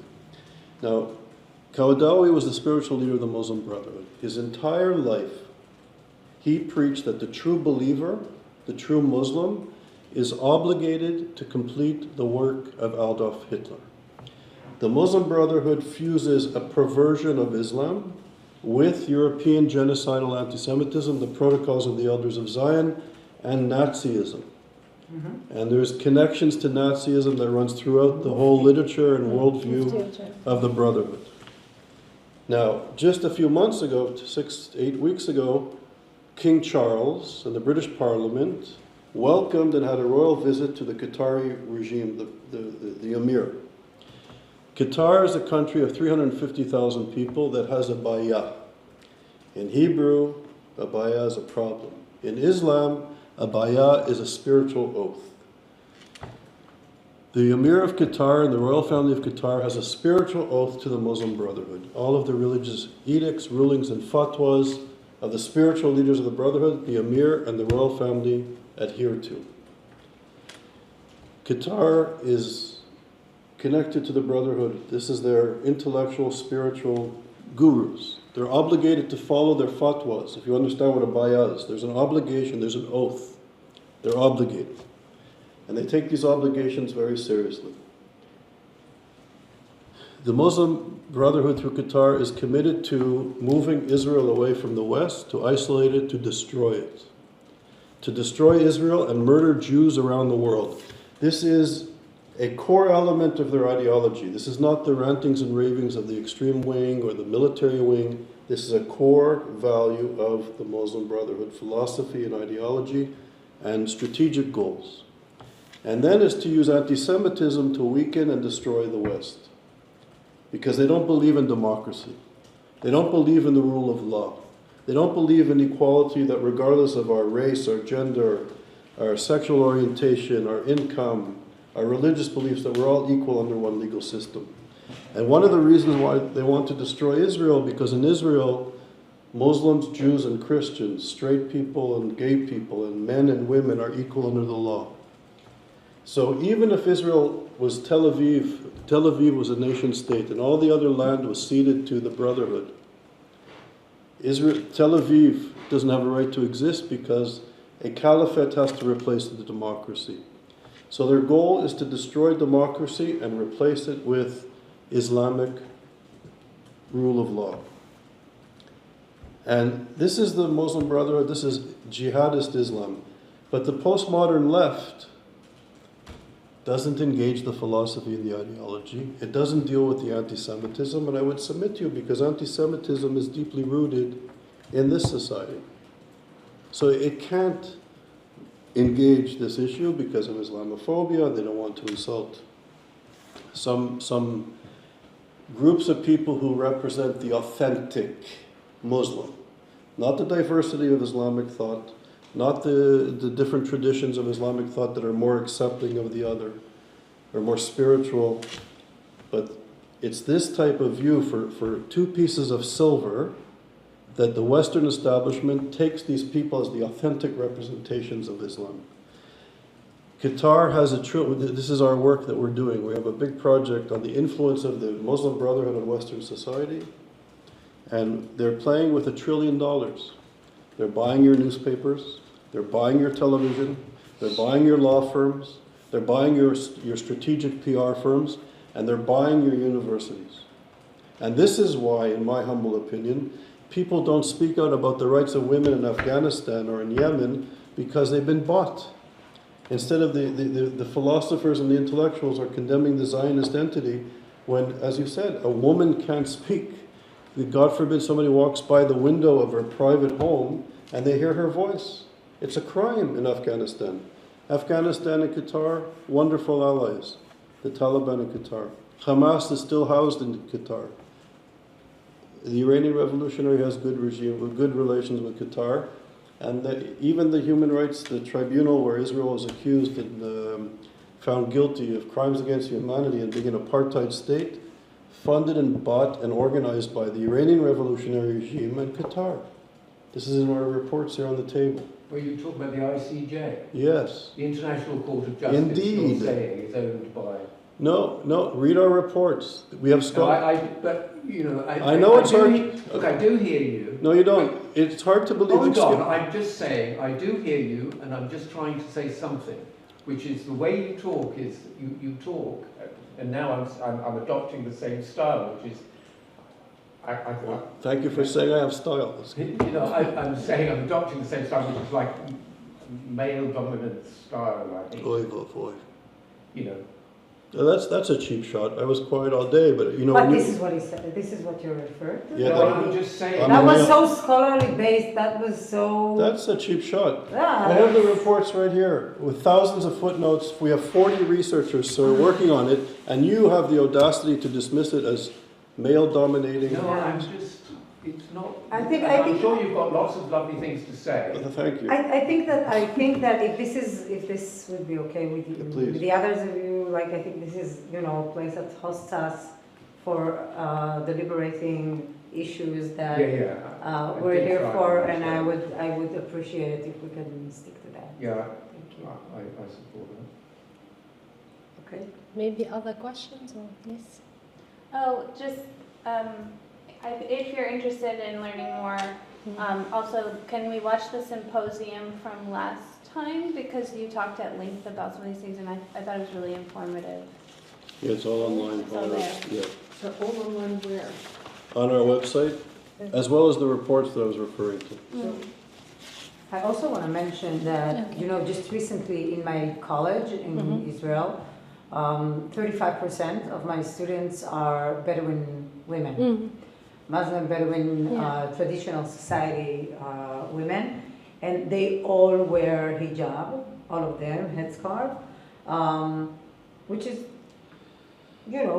acceptable. This is their religion, this is what they believe in. But first of all, it was very, very interesting to me. I got to the college just 5 years ago, and I just recently heard one of my colleagues who's been there for 25 years saying that when she first started teaching, the Bedouin female students were not even having their head covered, which was amazing for me to hear, because today when I look at it, it is for me, this is a religion, I have to respect it, I'll have zero criticism over this, and then when you hear that, you realize that culture and patriarchy is so strongly connected with such a shift in the way they look. And then there was a point, I think it was like 2 months ago, when I saw one of my students wearing a niqab on campus. And I asked her to come and meet me in my room, to do it privately, to do it with respect. And then I sat down with her and told her, my apologies. I respect your religious beliefs and your wish to go further with all kind of sanctity kind of ideas, but this is where my tolerance ends. Because it's not just that I think that at some stage we have to be able as feminists to say, even if you take it as something you're proud of, this is what brings you your solemnity in a world with men or whatever it is. And by the way, I have 90% of my students being female students. So it's not like, you're exposed constantly to men, or it's like the minority is of men. So this is one stance that I have as a feminist, but also I told her, I know that allowing you to wear this here would get your classmates to be pressured now to do the same with themselves once it's allowed. I'm not willing to be the facilitator of such a process of radicalism, because clearly this is something that none of my students is doing now. So to claim that this is a religious thing, and interestingly, she was resorting to human rights organizations in Israel, and many of them were automatically saying, yeah, we will, protect your right to religious belief and so on and so forth. And when they realized that that was me, because that's a relatively new position that I have. Normally I'm this feminist human rights lawyer going to the Supreme Court and making, the law more feminist. They were able to understand what I was talking about, and to look at it from a new vantage point where we have a responsibility as feminists, even in the face of religious freedom and so on and so forth. You have to reconceptualize. It's not religious freedom, it's the freedom to be extremely radicalized. And this is a freedom that you are allowed to have, but it doesn't necessarily mean that I have to allow it in an academic environment where we're trying to communicate with each other, where equality and freedom of expression by the basic elements of it should be allowed. So what happened? She took it to the court, but she lost many of her supporters when they, like after the first session in court, and she withdrew her case. And I told her, you are very welcome here, always, but these are the way we communicate, and religion is always respected here, but the right to be extremely radicalized is something that is limited here. Is she still a student at your college? She just finished her last year, so we allowed her to study from afar the last semester. Yeah. Well, it also goes into the fact that for all, like, let's say Iran, Iraq, Syria, the Muslim religion came way later. Like, let's say in Iran, first it was Zoroastrians. Jews were in Iran for over 100 years before the Muslim religion ever made its way there. So if we go into like the culture and the history of the place, these laws were not part of Iranian culture. Like, someone made this very beautiful video, I don't know if you've ever seen it, of like, I think it was Iran, Iraq, Afghanistan, and it showed it showed like, this is like traditional dress of Iranian woman, not this. And then you should like showing someone like covered head to toe. And it just like, it goes to show that like some people want to say like, oh, we need to respect their culture and their history. Well, this isn't their culture and their history. So what are we respecting exactly? Yeah, and unfortunately, after the Arab Spring, there is the rise of like Islamist propaganda, and there is also this influence of. So there is the debate of whether it is religious freedom or not. Of course, we respect as you said, you respect your students who had the choice to have I'm not even going to in put the the direction veil, of choice. but not the niqab. Even the if niqab it's her choice, I'm saying there is no of course, same right to radicalize religiously. This is a whole different type of right. I understand. From a legal point of but view. unfortunately, as I said, and it's also all not by choice most of the time. Yeah, of course, most of the time it's not by choice, especially if it is the niqab. Of course, as Natalie said before, there was if you compare the pictures of women in Egypt or in the Middle East, even in the Bedouin if before and after, you'll find a huge difference, because there is this Islamist propaganda in the region, unfortunately, and which imposes on women to wear the hijab, and if they don't wear it, they are probably discriminated against, considered as non-good Muslims, or so there is this discrimination in society, and at the end of the day, they feel this pressure, and sometimes they wear it because they are convinced, sometimes not, and sometimes because of the pressure. By the way, we have a problem also here in Europe. We have it in Belgium. We have it in France. In some areas when. You feel that there is, young girls are forced to wear the hijab, and sometimes the niqab. They are minors. Yeah, minors. Yeah. It's not even just like the Muslim community; it's also the Jewish community. Yeah. A lot of also law, in the Jewish community. A lot community. of law in most religions were written down at a time where everything was very patriarchal, and only men had a say in a woman's body, in a woman's sexuality, and there's a lot of things I don't agree with in any extremist religion. Exactly. Like I don't believe extremism in any religion. I don't think anything should be extremist, regardless of whichever religion it is. And a lot of these laws were written when women didn't have a say. And I've been fighting both, and this is one of the strong ways to prove that it is not Islamophobic. This is maybe it's extremist exactly against extremism. It resonates with what I said before. It's like if not you see against this automatic any religion. Exactly. And it's against oppression of women, because most of these extremist religions do not oppress men at all. It's about the oppression of women and controlling women.